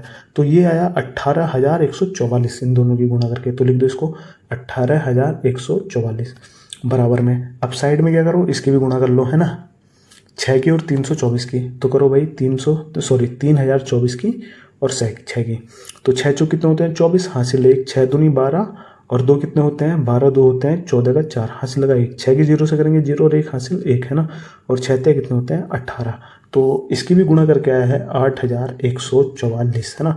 तो ये दोनों संख्याएं बराबर आ गई, बस हमारा सवाल यहीं पे हो जाता है एंड। तो यहाँ पे हम लोग लिख देंगे इसका आंसर, है ना। तो देखो भाई, दूसरा सवाल भी कितना आसान था। दूसरे सवाल में हम लोग एक बार फिर से उसको रिवाइज करते हैं।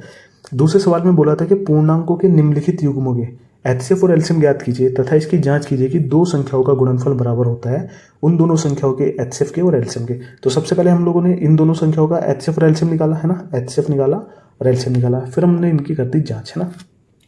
तो बस भाई दूसरा सवाल यही था। अब हम लोग अपने नेक्स्ट क्वेश्चन पे बढ़ते हैं। तो देखो भाई, ये हमारा तीसरा क्वेश्चन है इस प्रश्नावली 1.1 का। हम 2 क्वेश्चन कर चुके हैं ऑलरेडी, तो अब हम लोग तीसरे प्रश्न को करते हैं, है ना। तो सबसे पहले हम लोग अपने क्वेश्चन को पढ़ लेंगे। अच्छा, क्वेश्चन में क्या बोल रहा है वो कि अभाज्य गुणनखंड विधि द्वारा निम्नलिखित पूर्णांकों के एचसीएफ और एलसीएम ज्ञात कीजिए, है ना। ठीक है। अच्छा, एचसीएफ और एलसीएम हम पिछली वीडियो में निकाल चुके हैं। दूसरे नंबर का जो सवाल था ये वाला हमारा, इसमें हम लोगों ने सबसे पहले एचसीएफ और एलसीएम ही निकाला था, है ना। तो बस हमको इस सवाल में केवल और केवल एचसीएफ और एलसीएम ही निकालना है। तो आप लोगों को पता है कैसे निकालते हैं हम लोग एचसीएफ और एलसीएम, है ना। सबसे पहले हम लोग क्या करेंगे, अपने सवाल को उतार लेंगे और पहला सवाल दे रखा है जिसमें संख्याएं दे रखी है 2, 15 और 21, है ना। तो एचसीएफ और एलसीएम निकालने के लिए हम क्या करते हैं, पहला स्टेप करते हैं हम लोग, ये जितनी भी संख्याएं दे रखी हैं इन सभी को अभाज्य गुणनखंड के गुणनफल के रूप में लिख लो, है ना। मतलब जैसे 12 है, 12 के अभाज्य गुणनखंड क्या होंगे, 2 6 12, 2 तिया 6 और 3 एकम 3। इसी तरीके से 15 के गुणनखंड कर लो तो 3 से जाएगा ये, 3 पंजे 15, 5 एकम 5 यहाँ पे, है ना। इसी प्रकार से हम लोग 21 के भी गुणनखंड कर लेंगे, 3 सत्ते 21 और 7 एकम 7, है ना। अब इनको क्या करो, गुणनफल के रूप में लिख लो। जैसे 12 को कैसे लिखेंगे हम लोग, 2 की पावर 2, क्योंकि 12 2 यहाँ पे 2 बार आ रहा है, तो 2 की पावर 2 गुणा 3, है ना। अब 15 के अभाज्य गुणनखंड क्या होंगे, 3 गुणा 5, है ना। और इसी तरीके से 21 के क्या होंगे, 3 गुणा 7, है ना। तो सबसे पहला स्टेप बन जो होता है हमारा एचसीएफ और एलसीएम निकालने के लिए, वो यही होता है, और वो हमने क्लियर कर लिया, है ना। अब हम लोग क्या करेंगे, इसका डायरेक्ट एचसीएफ और एलसीएम निकालेंगे। तो एचसीएफ निकालने के लिए हम लोग क्या करते हैं, एचसीएफ और एलसीएम निकालेंगे, है ना। अच्छा, एचसीएफ निकालने के लिए हम लोग क्या करते हैं, एचसीएफ निकालने के लिए हम करते ये हैं, जितनी भी संख्याएं दे रखी हैं उनके जितने भी गुणनखंड हैं उनमें जो भी अभाज्य गुणनखंड कॉमन होगा हम लोगों को वो लिखना है। जैसे यहाँ पे देखो 2 यहाँ है पर यहाँ नहीं है, यहाँ भी नहीं है। अच्छा, 3 यहाँ है, 3 यहाँ है, 3 यहाँ है, 3 कॉमन हो गया, है ना। 5 यहाँ है, 5 यहाँ नहीं है और न यहाँ है। तो केवल और केवल 3 ही एक ऐसा अभाज्य गुणनखंड है जो तीनों संख्याओं के गुणनखंडों में कॉमन है ना। तो हम लोग केवल और केवल 3 को लिखेंगे, तो यहाँ पे लिख लो 3। अच्छा, एचसीएफ निकालते समय हम लोग एक चीज़ और याद रखते हैं, जो भी हम लोग कॉमन गुणनखंड लिखते हैं उसकी सबसे छोटी घात होनी चाहिए, सबसे छोटी घात, है ना। जैसे कि हमने दूसरे सवाल में किया था, सबसे छोटी घात। तो 3 की सबसे छोटी घात क्या है, अच्छा 3 की पावर यहाँ भी 1 है, यहाँ भी 1 है और यहाँ भी 1 है। तो इसका मतलब ये हुआ कि 3 की सबसे बड़ी घात भी 1 ही है और 3 की सबसे छोटी घात भी 1 ही है। तो लिख दो 3 की सबसे छोटी घात क्या है, 1। अब इसको हल कर लो, 3 की पावर 1 का मतलब होता है 3। तो ये तुम्हारा क्या होगा, इस सवाल का एचसीएफ हो जाएगा, है ना ये। अब हम लोग निकालते हैं अपना एलसीएम। तो एलसीएम हम लोग कैसे निकालते हैं, जो संख्या कॉमन होती है, देखो जो संख्या कॉमन होती है उसको तो लिखते हैं और साथ में गुणा के रूप में उन संख्याओं को भी लिखते हैं जो कॉमन नहीं होती, जो कॉमन नहीं होती, है ना। तो करो भाई, यहाँ पे इन तीनों के अभाज्य, ये जो तीनों संख्या हैं इनके अभाज्य गुणनखंडों में कौन सी संख्या कॉमन है, वो है 3, है ना। अच्छा, इसके अलावा और कोई संख्या कॉमन नहीं है, तो हमारे पास कितनी संख्या है जो बच गई, जैसे हमारे पास अभी यहाँ पे 2 बचा है, 5 बचा है और 7 बचा है। तो साथ में गुणा के रूप में इसको भी लिख दो, जैसे गुणा 2 गुणा 5 और गुणा 7, है ना। अब इतनी चीज़ें लिख ली। अब हमको पता है कि जब भी हम लोग अपना एलसीएम निकालते हैं तो उसमें हम लोग सबसे बड़ी पावर लिखते हैं, सभी संख्याओं की सबसे बड़ी पावर लिखते हैं जितने भी हमने गुणनखंड लिखे हैं, बड़ी घात, है ना, बड़ी घात। तो देखो यहाँ पे इन सभी संख्याओं की सबसे बड़ी घात क्या क्या है, 3 की सबसे बड़ी घात तो 1 ही है ना। 2 की सबसे बड़ी घात क्या है, देखो 2 की पावर 2 लग रही है तो 2 की सबसे बड़ी घात 2 होगी, है ना। अच्छा, 5 की सबसे बड़ी घात क्या है, 1 है, तो 1 लिख लेंगे यहाँ पे। और 7 की सबसे बड़ी घात क्या है, 1 है। अब इसको आप लोग आगे हल कर लो, जैसे 3 की पावर 1 का मतलब 3 होता है तो लिख लो, 2 की पावर 2 का मतलब 4 होता है, 5 की पावर 1 का मतलब 5 होता है और 7 की पावर 1 का मतलब 7। अब इसको आप लोग गुणा कर लो, जैसे 3 चौक 12, 12 पंजे 60 और 60 की 7 से करेंगे तो आएगा 420, है ना। 7 छंग 42, 420। तो ये तुम्हारा क्या हो जाएगा, ये इन तीनों संख्याओं का एलसीएम हो जाएगा और एचसीएफ हम लोग निकाल चुके हैं जो कि है 3। बस इतना ही था सवाल में, ज़्यादा कुछ है नहीं था। तो देखो कितना आसान था ये वाला सवाल पहले नंबर का, है ना। अब इसी प्रकार हम लोग क्या करेंगे, अपना दूसरे नंबर का सवाल करेंगे। देखो भाई, दूसरे नंबर के सवाल में क्या दिया है। अच्छा, यहाँ पर भी 3 संख्याएं दी हैं जो कि हैं 17, 23 और 29, है ना। सबसे पहला स्टेप हमारा क्या है कि इन तीनों संख्याओं के अभाज्य गुणनखंड करो और उनको गुणनफल के रूप में लिख लो। तो सबसे पहला स्टेप करते हैं हम लोग, 17 के अभाज्य गुणनखंड करेंगे। 17 किससे कटता है, 17 तो खुद एक अभाज्य संख्या है तो ये तो केवल 17 से ही कटेगी, 17 कम 17, है ना। इसी प्रकार हम लोग 23 के करेंगे, तो 23 भी एक खुद में अभाज्य संख्या है तो इसके भी गुणनखंड क्या होंगे, 23 खुद से कटेगा, 23 कम 23, है ना। और 29 के करेंगे, देखो 29 भी खुद में एक अभाज्य संख्या है तो ये केवल 29 से कटेगी, तो 29 के गुणनखंड भी होंगे 1, है ना, 1 बार जाएगा। अब इनको गुणनफल के रूप में लिख लो, जैसे 17 के गुणनखंड क्या हुए, 17 का केवल एक ही गुणनखंड है जो कि है 17, है ना। अच्छा, 23 के क्या होंगे हमारे पास, 23 का भी 23 होगा क्योंकि 23 खुद से कटता है। अच्छा, 29 का गुणनखंड क्या होंगे हमारे पास, 29 का होगा 29, है ना। अब हम लोग का स्टेप 1 जो था वो कंप्लीट हो गया, स्टेप 1 कंप्लीट, है ना। अच्छा, स्टेप 2 में हम लोग क्या करते हैं, हम लोग एचसीएफ निकालते हैं डायरेक्ट और एलसीएम निकालते हैं, है ना, एलसीएम, ओके। अच्छा, एचसीएफ निकालने के लिए हम लोग क्या करते हैं कि ये जो जितनी भी संख्याएं दे रखी है, जैसे 17, 23, 29, है ना, जितनी भी संख्याएं दी जाती हैं इनके जो अभाज्य गुणनखंड के जो गुणनफल होता है उसमें जो संख्या कॉमन होती है हम लोग एचसीएफ में उसको लिखते हैं ना। तो देखो यहाँ पे क्या कॉमन है, देखो 17 यहाँ पर है तो यहाँ नहीं है और यहाँ नहीं है, 23 यहाँ पर है पर 23 यहाँ नहीं है और यहाँ नहीं है, और 29 यहाँ पर है, 29 यहाँ नहीं है, 29 यहाँ नहीं है ना। तो इसका मतलब ये हुआ यहाँ पर कुछ भी संख्या कॉमन नहीं है। अगर कुछ भी संख्या कॉमन नहीं है तो यानी कि इन संख्याओं में केवल और केवल एक कॉमन हो सकता है। आप लोगों को ध्यान होगा सहअभाज्य संख्या जब मैं पढ़ा रहा था आपको भी, सहअभाज्य संख्या, सहअभाज्य संख्या कौन सी होती है, मतलब संख्याओं का ऐसा युग्म जिनमें केवल एक ही कॉमन होता है, एक ही कॉमन होता है, वो सहअभाज्य संख्या कहलाती है। तो इसका मतलब ये हुआ 17, 23 और 29 ये एक साथ सहअभाज्य संख्या कहलाएंगी, है ना। तो एक नोट डाल के लिखो, सहअभाज्य संख्याओं का एचसीएफ हमेशा 1 होता है ना। सहअभाज्य संख्याओं का एचसीएफ जो होता है वो हमेशा 1 होता है, क्योंकि उनमें एक ही संख्या कॉमन होती है, केवल एक ऐसा नंबर है जो उन संख्याओं में कॉमन होता है। तो इसका मतलब इन सभी संख्याओं का जो एचसीएफ होगा वो केवल और केवल 1 होगा। तो 1 आपका क्या हो जाएगा, एचसीएफ हो जाएगा, है ना। ठीक है, अब हम लोग निकालते हैं अपना एलसीएम। एलसीएम निकालने के लिए हम लोग क्या करते हैं कि जो संख्या कॉमन होती है उसको तो लिखते हैं और साथ में गुणा के रूप में उन संख्याओं को भी लिखते हैं जो कॉमन नहीं होती। तो यहाँ पे तो कॉमन कोई संख्या है ही नहीं, है ना। कॉमन कौन सी संख्या है, यहाँ पे केवल एक है, तो चाहे तो तुम एक को लिख लो, यहाँ पे एक है ना।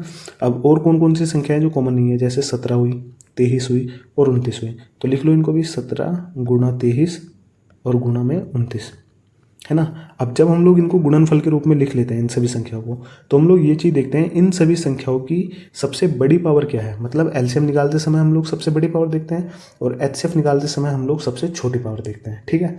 तो एक की सबसे बड़ी पावर तो एक ही है, 17 भी यहाँ एक बार लिखा है तो इसका मतलब इसकी भी सबसे बड़ी पावर एक ही है, और 23 की भी सबसे बड़ी पावर एक है, और 29 की भी, है ना। बस करना कुछ नहीं है, इन सबको हल करो। 17 की पावर 1 का मतलब 17 होता है, और 23 की पावर 1 का मतलब 23, 29 की पावर 1 का मतलब 29। तो इनको डायरेक्ट गुणा कर दो। सबसे पहले 17 की 23 में करो, जो आएगा फिर उसकी गुणा 29 में करो, है ना। तो करते हैं सबसे पहले 23 की, है ना। तो इसको यहाँ से रफ कर लेते हैं। तो सबसे पहले 23 की गुणा करेंगे 17 में, तो करो भाई, 7 या 21 हासिल 2, 7 दूनी 14 और 2 16, और यहाँ पे गुणा 1 या 3, 1 दूनी 2, है ना। जोड़ के क्या आएगा, 1 9 और 2 और 1 3। 17 और 23 की गुणा करके 391 आया। अब हमको 29 की भी करनी है साथ में, तो 29 की यहाँ पे कर दो। तो करेंगे 9 एकम 9 और 9 9 81 हासिल 8 और 9 3 27 और 8 35, है ना। और यहाँ पे गुणा का चिन्ह, 2 एकम 2, 2 9 18 का 8 हासिल लगा 1 और 2 3 6 और 1 7, है ना। इसको जोड़ो, 9 2 और 1 3, 8 5 13 का 3 हासिल 1, 7 3 10 और 1 11। तो इसका मतलब इन तीनों संख्याओं की जो गुणा करके आएगा वो आएगा 11,339। इसका मतलब इन तीनों संख्याओं का जो एलसीएम होगा ना, एलसीएम जो होगा वो होगा 11,339, है ना।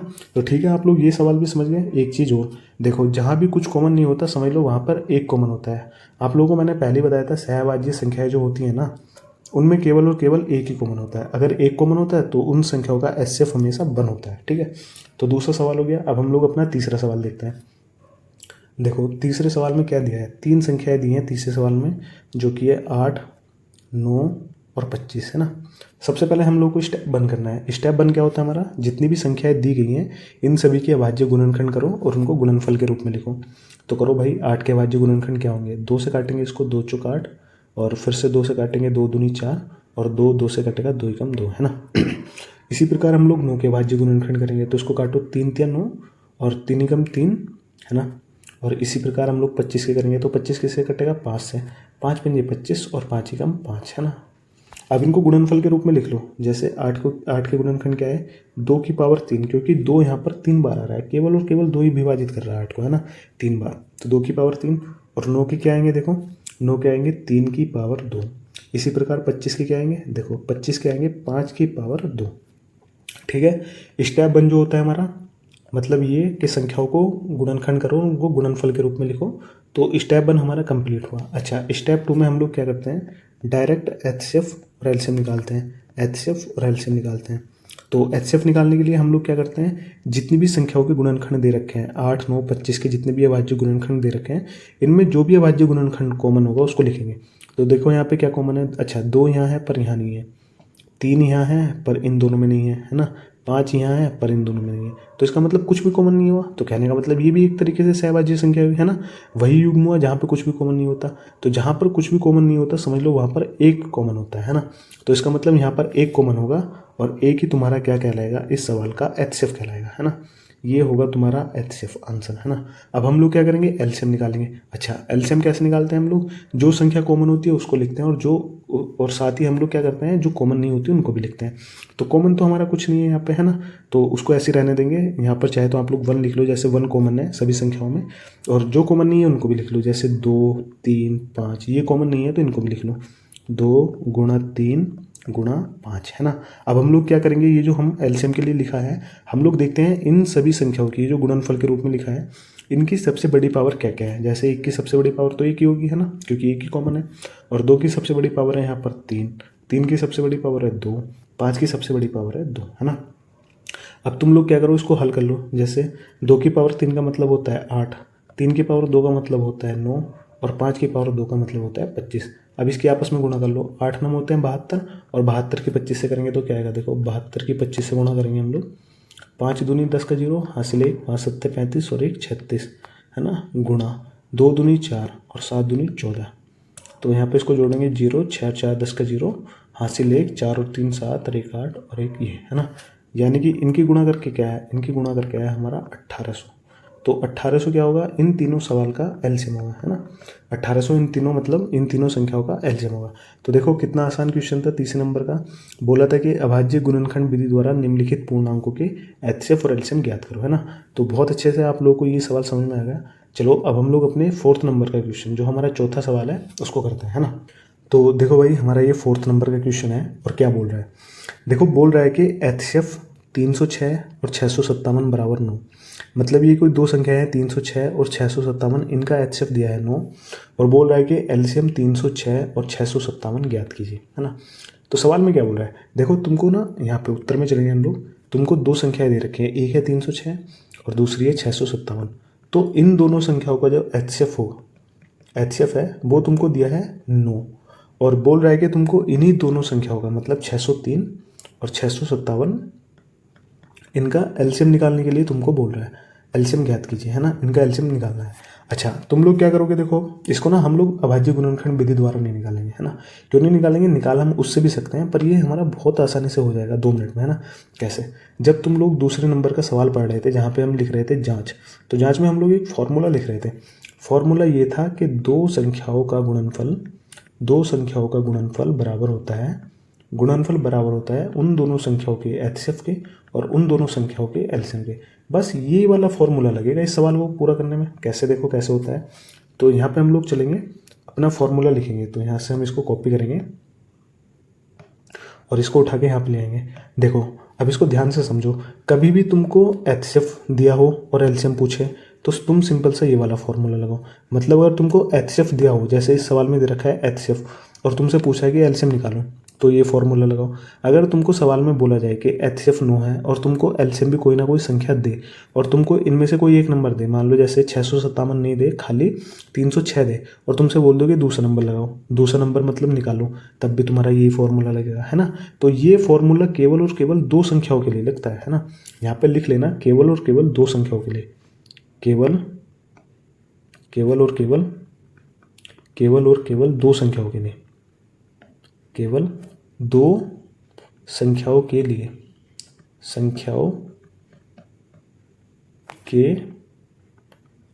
है ना।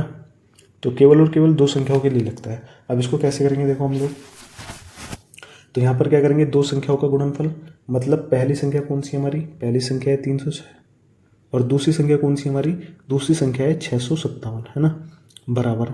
हम लोगों को एचसीएफ में क्या दिया है, एचसीएफ में हमको दिया है 9, और पूछ क्या रहा है हमसे, पूछ रहा है वो एलसीएम, है ना, कि एलसीएम ज्ञात करो।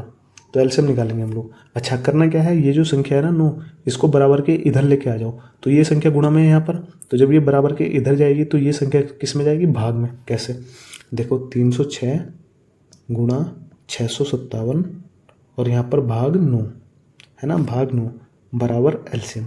अब करना कुछ नहीं है, तुमको ये पूरा इतना हिस्सा क्या करना है, ये हल करना है, काट फीट करनी है यहाँ पर, और जो संख्या आएगी वो तुम्हारा एलसीएम कहलाएगी, है ना। करते हैं इसको। देखो 9 से इसको भाग देंगे, वैसे तो दोनों संख्याओं से 9 को भाग जा रहा है, तो हम लोग क्या करेंगे, इसको काटेंगे। तो यहाँ से पहले इसको हटा देते हैं, इसको हटाएंगे यहाँ से। हाँ, तो देखो 9 से इसको काटते हैं, 9 से 657 को कितनी बार कटेगा, 9 7 63, 2 बचा, 2 7 के आगे आएगा 27, 9 या 27 है ना, तो 73 बार कटेगा। तो हमारा क्या आएगा 306 गुणा 73 है ना, 73 बार कटेगा बराबर एलसीएम है ना। अब यहाँ पर जो भी संख्या आएगी इन दोनों की गुणा करके वही इन दोनों संख्याओं का एलसीएम कहलाएगी। कैसे देखो 306 की 73 से गुणा करते हैं, 306 गुणा 73, तो 3 छंग 18, आगे 0 है तो पूरा पूरा लिख देंगे 18, और 3 तिया 9 है ना, और गुणा में यहाँ पे करेंगे 6 सत्ते 42, आगे 0 है तो पूरा पूरा 42 लिख देंगे हम लोग है ना, और 6 तिया वो सॉरी 7 छंग 42 होते हैं तो पूरा पूरा लिख दिया हमने, और 7 तिया 21 है ना, तो यहाँ पर 21 लिख देंगे हम लोग। अब करेंगे क्या, इसको जोड़ देंगे तो यहाँ पे 8 का 8 आएगा, और 2 और 1 होते हैं 3, और 9 और 4 होते हैं 13 का 3, हासिल 1, 1 और 1 2 है ना, और यहाँ पे 2 ऑलरेडी है ही है ये, तो जोड़ के कितना आया 22,338। तो यहाँ पर आप लोगों का जो एलसीएम आएगा वो एलसीएम जो होगा वो आएगा 22,338 है ना। बस यही तुम लोगों का क्या कहलाएगा, आंसर कहलाएगा। तो देखो कितना आसान क्वेश्चन था 4th नंबर का भी, करना कुछ नहीं था, दो संख्याओं का जब भी कोई एक देगा वो या तो आपको एचसीएफ दे देगा या फिर एलसीएम दे देगा, और आपको दूसरी चीज़ पूछ लेगा। अगर एलसीएम देगा तो आपसे पूछ लेगा एचसीएफ ज्ञात करो, और अगर एचसीएफ देगा तो आपसे पूछ लेगा वो एलसीएम ज्ञात करो। अच्छा, अगर दोनों ही चीज़ें दे दे मतलब एचसीएफ भी दे दे और एलसीएम भी दे दे, तो तब वो क्या करेगा, कोई एक संख्या देगा तुमको, 2 की जगह जैसे यहाँ पर 2 संख्या दे रखी हैं तो तब तुमको कोई एक संख्या देगा और दूसरी संख्या को पूछ लेगा। तो आप लोगों को करना कुछ नहीं है, सिर्फ यही फॉर्मूला लगाना है, और ये फॉर्मूला हमेशा 2 संख्याओं के लिए लगता है, वो भी जो धनात्मक पूर्णांक होते हैं उनके लिए, केवल और केवल 2 के लिए है ना, तो 3 में नहीं लगेगा। तो चलो अब हम लोग देखते हैं अपना अगला क्वेश्चन 5वें नंबर का। 5वें नंबर का सवाल क्या दे रखा है, तो इसको सबसे पहले ध्यान से पढ़ो और फिर हम इसको करेंगे है ना। तो पढ़ेंगे इसको ध्यान से। 5वें नंबर का सवाल है, बोल रहा है कि जांच कीजिए कि क्या किसी प्राकृतिक संख्या n के लिए संख्या 6 की पावर, अच्छा ये यहाँ पर लिखा हुआ है 6 की पावर n, तो यहाँ पर है ये 6 की पावर n। तो बोल रहा है कि संख्या 6 की पावर n अंक 0 पर समाप्त हो सकती है। तो सवाल में ये बोल रहा है कि क्या n की कोई ऐसी वैल्यू है, मतलब n का कोई ऐसा मान है जिसको मैं 6 की पावर n मतलब n के स्थान पर रखूं और यहाँ पर जो भी हल करके है उसका लास्ट अंक 0 आना चाहिए, मतलब समाप्त हो सकती है क्या। तो हम लोग कैसे करेंगे, देखो यार इसमें ना एक कॉन्सेप्ट लगता है। कॉन्सेप्ट क्या है, अच्छा कॉन्सेप्ट हम लोग समझते हैं। सबसे पहले कॉन्सेप्ट क्या है, तुम लोगों को पता है जो संख्या 0 पर समाप्त होती है, तो सबसे छोटी संख्या क्या होती है, एक होती है 10, उसके बाद होती है 20, फिर होती है 30, फिर होती है 40, ऐसी ना बहुत सारी संख्याएं हैं जो 0 पर समाप्त होती है। तो इन संख्याओं में ना एक चीज़ कॉमन होती है। कॉमन क्या चीज़ होती है, देखो अगर तुम लोग 10 के अभाज्य गुणनखंड करोगे तो क्या आएगा 2 गुणा 5 है ना। ऐसे अगर तुम लोग 20 के अभाज्य गुणनखंड करोगे तो क्या आएगा 2 की पावर 2 गुणा 5, यानी 2 दूनी 4 और 4 पंजे 20। अच्छा 30 के करोगे तो क्या आएगा 6 पंजे 30, तो 2 गुणा 3 गुणा 5, 2 तिया 6 और 6 पंजे 30। अच्छा यहाँ पे देखो 40 के करोगे अभाज्य गुणनखंड तो क्या आएगा, इसको 2 से काटो तो 40 के कर लेंगे यहाँ पर हम लोग ऐसे, 20 दूनी 40 और 10 दूनी 20 और 2 पंजे 10 और 5 एकम 5, तो गुणनखंड क्या आएंगे 2 की पावर 3 गुणा 5। अच्छा यहाँ पे ना एक चीज़ दिख रही है तुमको कि जो भी संख्याओं के लास्ट में 0 आ रहा है ना, मतलब जिन भी संख्याओं के लास्ट में 0 आ रहा है उनके गुणनखंड में एक चीज़ कॉमन है, उसमें ना हमेशा 2 और 5 आ रहा है। जैसे 10 में भी 2 और 5 आ रहा है, 20 में भी 2 और 5 आ रहा है, 30 में भी 2 और 5 आ रहा है ना, बाकी 3 भी आ रहा है, तो बस 2 और 5 जरूर आ रहा है। और 40 के भी अभाज्य गुणनखंड में 2 और 5 आ रहा है। तो इसका मतलब ये हुआ साफ साफ कि संख्या 0 पर तभी समाप्त होती है जब उसके अभाज्य गुणनखंड मतलब 2 गुणा 5 है। मतलब कहने का ये वो संख्या 2 से भी डिवाइड होती हो, भाग होती हो और 5 से भी भाग होती हो, तब वो संख्या 0 पर समाप्त होगी है ना। बस यही चीज़ है। अब इस कॉन्सेप्ट को हमने समझ लिया, अब इसको यहाँ पर अप्लाई करते हैं ना। तो कहाँ पर अप्लाई करेंगे, संख्या दे रखी है हमको, तो उत्तर में चलेंगे हम लोग। यहाँ पर दिया है, अच्छा क्या दिया है कि 6 की पावर n बताना है कि क्या ये 0 पर समाप्त हो सकती है। तो देखो भाई सबसे पहले 6 के अभाज्य गुणनखंड करो। 6 के गुणनखंड क्या आएंगे 2 गुणा 3, क्योंकि 2 गुणा 3 2 तिया 6, अच्छा पावर है n।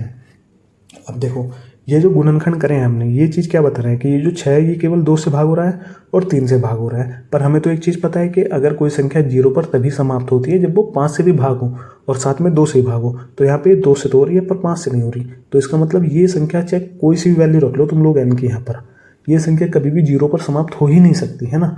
यहाँ पर मेन कॉन्सेप्ट ये नहीं था कि n का कौन सा मान रखना है, मेन कॉन्सेप्ट ये था कि 6 की पावर n में n क्या रखे कि हम लोग 0 बन जाएगी है ना।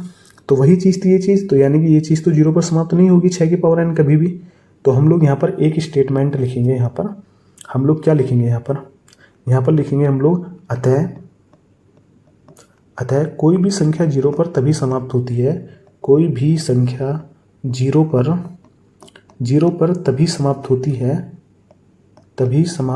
है जब वह संख्या 2 गुणा 5 के रूप में हो। मतलब 2 गुणा 5 मतलब 2 से ही भाग होती हो और 5 से ही भाग होती हो।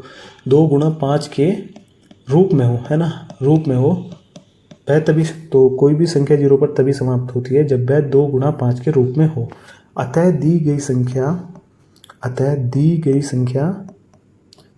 संख्या 5 से भाग नहीं है, 5 से विभाजित नहीं होती है, 5 से विभाजित नहीं होती है, तो यह संख्या कभी भी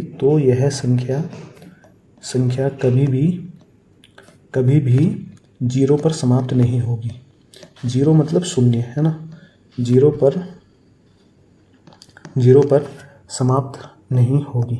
बस देखो ये इतनी सी लाइन लिखनी थी, समाप्त नहीं होगी। अच्छा, ये चीज़ तुमको रटनी नहीं है। जैसे मैंने यहाँ पे ये चीज़ लिख दी तो तुम लोग सोच रहे होंगे कि बस यार ये लाइन याद कर लूँगा और ये सवाल ऐसे रट लूँगा। देखो यार, मैंने तुमको कॉन्सेप्ट समझा तो दिया है कि अगर कोई संख्या 2 से और 5 से विभाग होगी तो वो संख्या तभी 0 पर समाप्त हो सकती है। तो ये संख्या क्या हो रही है, ये तो 2 से भाग हो रही है, पर यहाँ पर 3 से भी हो रही है, पर 5 से नहीं हो रही। तो इसका मतलब ये संख्या 0 पर समाप्त नहीं हो सकती। तो आप लोगों को सीधा सीधा लिखना है कि कोई भी संख्या 0 पर समाप्त तभी होती है जब वो 2 गुणा 5 के रूप में हो, मतलब 2 से भाग होती हो और 5 से भाग होती हो। अतः दी गई संख्या 5 से विभाजित नहीं है। अच्छा, यहाँ पे लिखेंगे हम लोग नहीं है, तो यह संख्या कभी भी 0 पर समाप्त नहीं होगी, है ना। देखो कितना अच्छा सवाल था। इसलिए बोलता हूँ कि कॉन्सेप्ट सबसे पहले समझा करो और फिर उस सवाल को समझा करो, है ना, अच्छे से। तो अब हम लोग अपना अगला क्वेश्चन देखते हैं। अच्छा, अगला क्वेश्चन दे रखा है हमारा, सबसे पहले इसको पढ़ेंगे हम लोग। तो क्वेश्चन में हमारा क्या बोल रहा है कि व्याख्या कीजिए कि 7 गुणा 11 गुणा 13 प्लस 13 और 7 गुणा 6, यहाँ पर एक संख्या दी गई है और कह रहा है कि भाज्य संख्या क्यों है। मतलब ये है आपका, ये जो इतना हिस्सा दे रखा है ना, ये एक संख्या है और ये एक संख्या है। पूछ रहा है कि ये जो दोनों संख्या है ना, ये भाज्य क्यों है। अच्छा, वीडियो स्टार्ट होने के बाद मैंने जस्ट शुरू में आपको एक कॉन्सेप्ट समझाया था, भाज्य संख्या क्या होती है ना। तो वो तो आप सभी लोगों को पता है ना, सभी को पता है। तो अब हम लोग इस क्वेश्चन को कैसे करेंगे, देखो उत्तर में चलेंगे हम लोग। सबसे पहले हम लोग लिख देंगे इधर ये वाली संख्या 7 गुणा 11 गुणा 13 और प्लस में 13, है ना।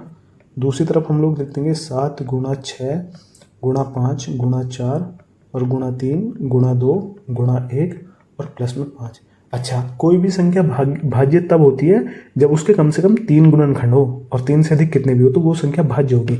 तो हम लोग ये देखेंगे ये जो संख्या है ये वाली और ये वाली, इसके कितने गुणनखंड है ना। तो हम लोग कैसे देखेंगे गुणनखंड। अच्छा, यहाँ पे देखो, अगर मैं इस संख्या को पूरे को गुणनफल के रूप में लिख लूँ तो मैं पता कर पाऊंगा कि इसके कितने गुणनखंड है ना।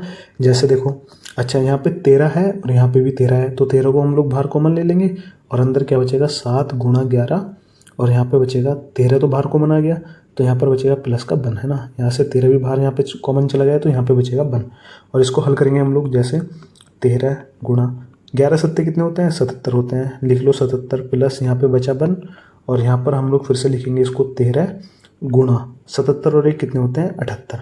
अच्छा, गुणनफल का रूप क्या बताता है कि ये जो भी संख्या आएगी ये 13 से भी भाग हो रही है और ये 78 से भी भाग हो रही है, मतलब 2 संख्याओं से भाग हो रही है।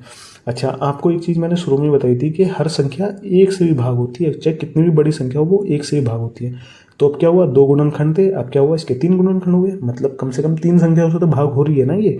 तो इसका मतलब ये संख्या एक भाज्य संख्या है ना। इसी तरीके से हम लोग इसको भी करेंगे, गुणनफल के रूप में लिख लेंगे इसको। तो हम लोग क्या करेंगे, देखो 5 यहाँ पर भी है इतने हिस्से में और 5 यहाँ पर भी है, तो 5 को बाहर कॉमन ले लेंगे। 5 को हम कॉमन लेंगे तो क्या बचेगा 7 गुणा 6 गुणा 4 गुणा 3 गुणा 2 और यहाँ पर प्लस का 5 बाहर चला जाएगा तो यहाँ बचेगा 1, है ना।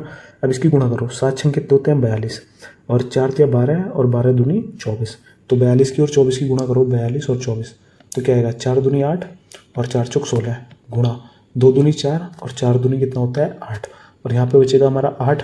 इसको जोड़ेंगे 10 का 0 हासिल 1 और 8 और 1 9 और 1 10, यानी इस सब की गुणा करके आया हमारे पास 1008 और प्लस में हमारा 1 भी चल रहा है और भार हमारा चल रहा है 5 गुणा में, है ना।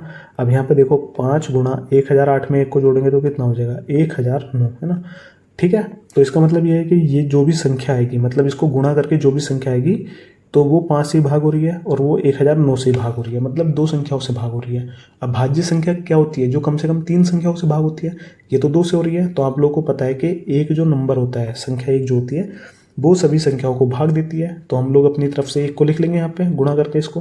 तो अब क्या होगा, देखो अब ये 3 संख्याओं से भाग हो रही है, तो इसका मतलब ये संख्या भाज्य होगी, है ना।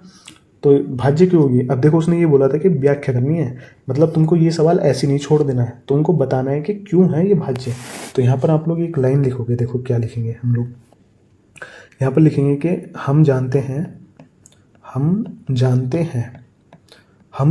हैं कि कोई भी संख्या भाज्य तभी होती है, कोई भी, यहाँ पर लिखेंगे कोई भी संख्या भाज्य तभी होती है जब उसके कम से कम 3 गुणनखंड हो, कम से कम 3 गुणनखंड हो। अच्छा, हम लोग क्या जानते हैं कि कोई भी संख्या भाज्य तभी होती है जब उसके कम से कम 3 गुणनखंड हो, और इस संख्या में तो हमारे क्या दे रखा है, देखो यहाँ पर भी 3 है और यहाँ पर भी 3 है, तो हम लिखेंगे अतः दी गई संख्या भी भाज्य होगी, अतः दी गई संख्या भी भाज्य होगी। क्यों होगी, क्योंकि इसके 2 से अधिक गुणनखंड है, मतलब कम से कम 3 है ना, क्योंकि इसके 2 से अतिरिक्त अन्य और गुणनखंड है, अन्य और गुणनखंड है। बस ये लाइन आप लोग को लिखनी है। क्या लिखनी है कि अतः हम लोग जानते हैं कि कोई भी संख्या भाज्य तभी होती है जब उसके कम से कम 3 गुणनखंड होते हैं। अतः दी गई संख्या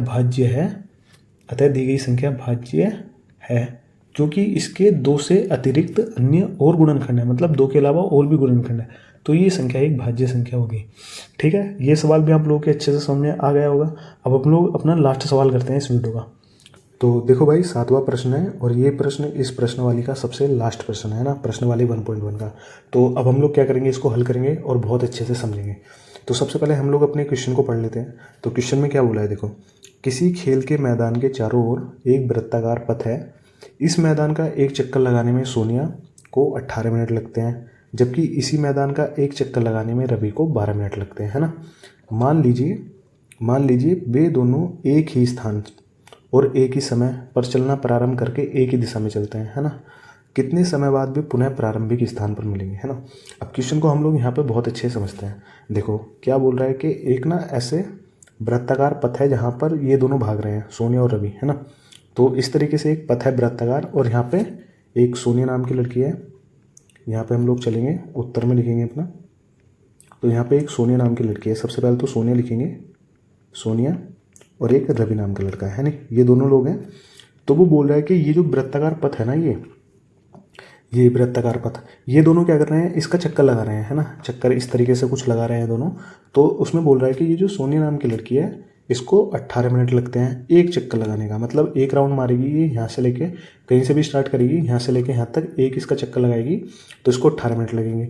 जबकि एक रवि नाम का लड़का है जिसको लग रहे हैं एक चक्कर लगाने में 12 मिनट, है ना। यानी कि रवि की स्पीड तेज है और सोनिया की स्पीड कम है ना।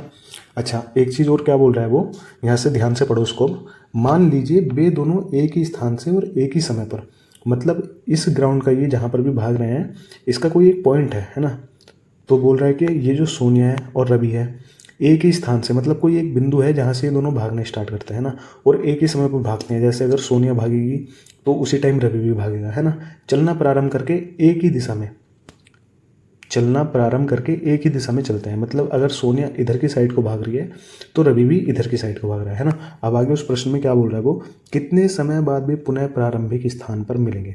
मतलब ये बोल रहा है ये दोनों एक साथ भागना स्टार्ट करते हैं, एक ही दिशा में भाग रहे हैं ये दोनों, है ना, इस तरीके से कुछ। तो सोनिया भी भाग रही है और रवि भी भाग रही है ना। और उसने हमको टाइम भी दिया है कि सोनिया एक चक्कर 18 मिनट में लगा रही है और रवि एक चक्कर 12 मिनट में लगा रहा है। तो वो बोल रहा है कि सोनिया और रवि जब भागेंगे तो ऐसा कौन सा समय होगा वो जब ये दोनों इसी पॉइंट पर, ये जो पॉइंट है ना, देखो ये जो पॉइंट है जहाँ से इन्होंने भागना स्टार्ट करा था, पहली बार ये इस पॉइंट पर कब मिलेंगे, है ना। तो हम लोग कैसे पता करेंगे? देखो सोनिया की स्पीड क्या है, कम है, तो ऑब्वियसली सी बात है रवि इससे तेज भागेगा। मान लो अगर रवि पहला चक्कर लगा लेता है, इस पॉइंट पे आ जाता है, तो सोनिया कहीं ना कहीं वो इस जगह होगी, है ना, क्योंकि वो आराम से भाग रही है, उससे धीरे भाग रही है। तो यहाँ तो ये मिलेंगे नहीं पहले राउंड में, तो मिलेंगे कब, है ना। अच्छा, इसको हम लोग कैसे करेंगे? देखो सोनिया भाग रही है 18 मिनट ले रही है एक राउंड लगाने में, और रवि ले रहा है 12 मिनट। मैं बोलता हूँ कि अगर मैं इन दोनों टाइम की मतलब 18 मिनट और 12 मिनट की गुणा कर दूँ एक साथ, तो मेरे पास एक ऐसा नंबर निकल के आएगा। सबसे पहले इसकी गुणा करते हैं 18 और 12 की। 12 अट्ठे 96 हासिल 9, 12 गम 12, 12 और 9 21, है ना, 216 आया। मतलब ये 216 है। एक ऐसा नंबर आएगा, मतलब एक ऐसा समय आएगा जहाँ पर मैं आँख मीच करके ये बता देता हूँ कि सर ये यहाँ पर डेफिनेटली मिलेंगे, मतलब कुछ भी हो जाए ये यहाँ पर मिलेंगे। अच्छा, वो कैसे मिलेंगे? देखो उसको हम लोग हल करते हैं। वो ये कैसे मिलेंगे? मान लो अगर 216 मिनट एक ऐसा टाइम है जहाँ पर सोनिया और रवि एक साथ मिल रहे हैं, तो इसका मतलब ये हुआ सोनिया एक कितने चक्कर मार लेगी, है ना, इतने टाइम में। सोनिया को 18 मिनट लग रहे हैं एक चक्कर मारने में, तो 216 मिनट में कितने चक्कर मार लेगी? इसको काटो, 18 कम 18, 3 बचा 18 दूनी 36, यानी सोनिया 12 राउंड मार लेगी, 12 राउंड, है ना। और रवि कितने राउंड मार लेगा तब तक 216 मिनट में? 216 मिनट में रवि कितने राउंड मारेगा? देखो 12 कम 12, है ना, यहाँ पर कितना बचा 8 1 9 और 12 अट्ठे 96, यानी कि 18 राउंड, 18 राउंड। तो इसका मतलब ये हुआ रवि 18 राउंड मार चुका होगा तब तक, है ना, मतलब इसके पूरे 18 चक्कर मार चुका होगा, और तब की सोनिया 12 चक्कर मार चुकी होगी। मतलब रवि तेज भाग रहा है तो जाहिर सी बात है कि रवि ज़्यादा चक्कर लगा लेगा। तो हमको ये कैसे पता चला? मैंने इन दोनों टाइम की गुणा करी आपस में, और मैंने ये पता लगा लिया कि ये एक ऐसा टाइम है जहाँ पर ये दोनों मिलेंगे और ये दोनों इतने इतने चक्कर मार लेंगे। पर हमारा क्वेश्चन तो ये है ही नहीं था। हमारा क्वेश्चन असलियत में था ये कि वे दोनों कितने समय बाद पुनः प्रारंभिक स्थान पर मिलेंगे। ये तो एक ऐसा टाइम बता दिया मैंने अपने आप से। मतलब अगर मुझे कुछ नहीं आता, अगर वो कुछ नहीं बोलता सवाल में कि पहले और लास्ट में कब मिलेंगे, तो मैं सीधा इनकी गुणा करता और मैं बताता कि ये एक ऐसा टाइम होगा जहाँ पर ये मिलेंगे ही मिलेंगे, है ना। पर हमको निकालना है कि भाई पहली बार कब मिलेंगे। तो देखो पहली बार ऐसा कौन सा टाइम होगा जब भी दोनों मिलेंगे। तो उसके लिए हम लोग क्या करते हैं? उसके लिए करना कुछ नहीं है, सिंपल सा। पहली बार अगर कोई चीज़ पूछे, है ना, जैसे, तो हम लोग करेंगे कुछ नहीं, बस इन दोनों टाइम का, जैसे 18 मिनट और 12 मिनट, इन दोनों टाइम का एलसीएम ले लेंगे। तो हम लिखेंगे 18 मिनट और यहाँ पर लिखेंगे 12 मिनट, 12 मिनट, और इन दोनों टाइम का हम लोग क्या करेंगे? एलसीएम ले लेंगे। अच्छा, मैंने आप लोगों को एलसीएम निकालना बताया था। सबसे पहले फैक्टर कर लो, 18 के गुणनखंड कर लो, 2 नम 18, और इसको काटेंगे 3 से, 3 तिया 9 और 3 एकम 3। तो 18 के गुणनखंड क्या आएंगे? 2 गुणा 3 की पावर 2, है ना। 12 के भी कर लो इसी तरीके से, तो 2 छंग 12 और 2 तिया 6 और 3 एकम 3। तो 12 के गुणनखंड क्या आएंगे? 2 की पावर 2 गुणा 3 की पावर 1, है ना। एलसीएम निकालने के लिए हम लोग क्या करते हैं? एलसीएम निकालने के लिए जो संख्याएं कॉमन होती हैं उनको लिखते हैं 2 गुणा 3, है ना, और जो संख्याएं कॉमन नहीं होती हम लोग उनको भी लिखते हैं। पर यहाँ तो दोनों ही संख्याएं जो कॉमन है, इनके अलावा और कोई है भी नहीं। अच्छा, इन संख्याओं की सबसे बड़ी पावर भी लिखते हैं, ये जो गुणनफल के रूप में लिखी है। तो 2 की सबसे बड़ी पावर 2 है और 3 की सबसे बड़ी पावर 3 है, 2 है ना। अब इसको हल कर लो, 2 की पावर 2 का मतलब 4, 3 की पावर 2 का मतलब 3 तिया 9, और ये आया 36। तो 36 मिनट एक ऐसा टाइम होगा जहाँ पर ये पहली बार मिलेंगे। देखो वो जो टाइम निकाल के बताया था ना मैंने तुमको 216 मिनट, वो तो मैंने ऐसे बताया था कि अगर मुझे कुछ नहीं दिया होता कंडीशन में कि पहली बार कब मिलेंगे या लास्ट बार कब मिलेंगे, वैसे अगर ये दोनों भागते रहे ना तो ये बहुत बार मिलेंगे, है ना। पर मैंने अपने उससे बता दिया अगर कुछ नहीं आए तो तुमको सिंपल से इसकी गुणा करना है, और गुणा करके जो चीज़ आती है वो हमें बहुत कुछ बताती है। जैसे 216 मिनट आया था, तो 216 मिनट ये बता रहा था कि हाँ यार ये पहली बार मिलेंगे, है ना। वो पहली बार नहीं कि ये मिलेंगे जरूर, और ये इस टाइम पर मिलेंगे, है ना। अच्छा, पहली बार कब मिलेंगे? 36 मिनट एक ऐसा टाइम होगा जहाँ पर ये पहली बार मिलेंगे। देखो 36 मिनट में ये लोग कितने कितने चक्कर लगा चुके होंगे, तो यहाँ पे इसको हम लोग समझते हैं। मान लो पहली बार भी 36 मिनट में मिल रहे हैं, तो सोनिया एक चक्कर 18 मिनट में लगा रही है तो इसको 18 से भाग दो। रवि एक चक्कर 12 मिनट में लगा रहा है तो इसको 12 से, इसको भाग दो, यहाँ पे 3 आएगा, यहाँ पे 2 आएगा, और इसको भाग देंगे यहाँ पे 3। मतलब ये कि रवि जो होगा ना वो 3 राउंड पूरे कर चुका होगा, 3 चक्कर लगा चुका होगा इस पूरे राउंड के, और जो सोनिया है वो केवल 2 ही चक्कर लगाएगी। मतलब सोनिया 2 चक्कर जब लगाएगी, रवि उस टाइम 3 चक्कर लगा चुका होगा, और वो पहली बार इस समय पर मिलेंगे, है ना। तो बस यही था इस क्वेश्चन में। देखो ज़्यादा भारी क्वेश्चन है नहीं था, बस तुमको समझना पड़ेगा, है ना। तो मैंने आप लोगों को अच्छे से समझाया, है ना। और बस ये प्रश्नावली इतनी थी, इसमें सारे क्वेश्चन यही थे, 7 क्वेश्चन थे। तो देखो यार, बस यही थी, ये जो प्रश्नावली थी तुम्हारी 1.1, इसके 7 सवाल थे और सातों सवाल मैंने तुम लोगों को बहुत अच्छे से समझा के मतलब कराए हैं, है ना। तो अब तुम लोगों का काम ये होना चाहिए कि ये जो प्रश्नावली कराई है इसको खुद से प्रैक्टिस करना है ना। तुम लोग वीडियो देख ली, अब खुद से इस प्रश्नावली को करने की कोशिश करना, और मैं डेफिनेटली बता सकता हूँ तुम में से हर बच्चा इस प्रश्नावली को बहुत ध्यान से खुद से भी कर सकता है ना। तो बस यार, यही था आज की वीडियो में, मिलते हैं फिर किसी नई वीडियो में, तब तक के लिए बाय बाय।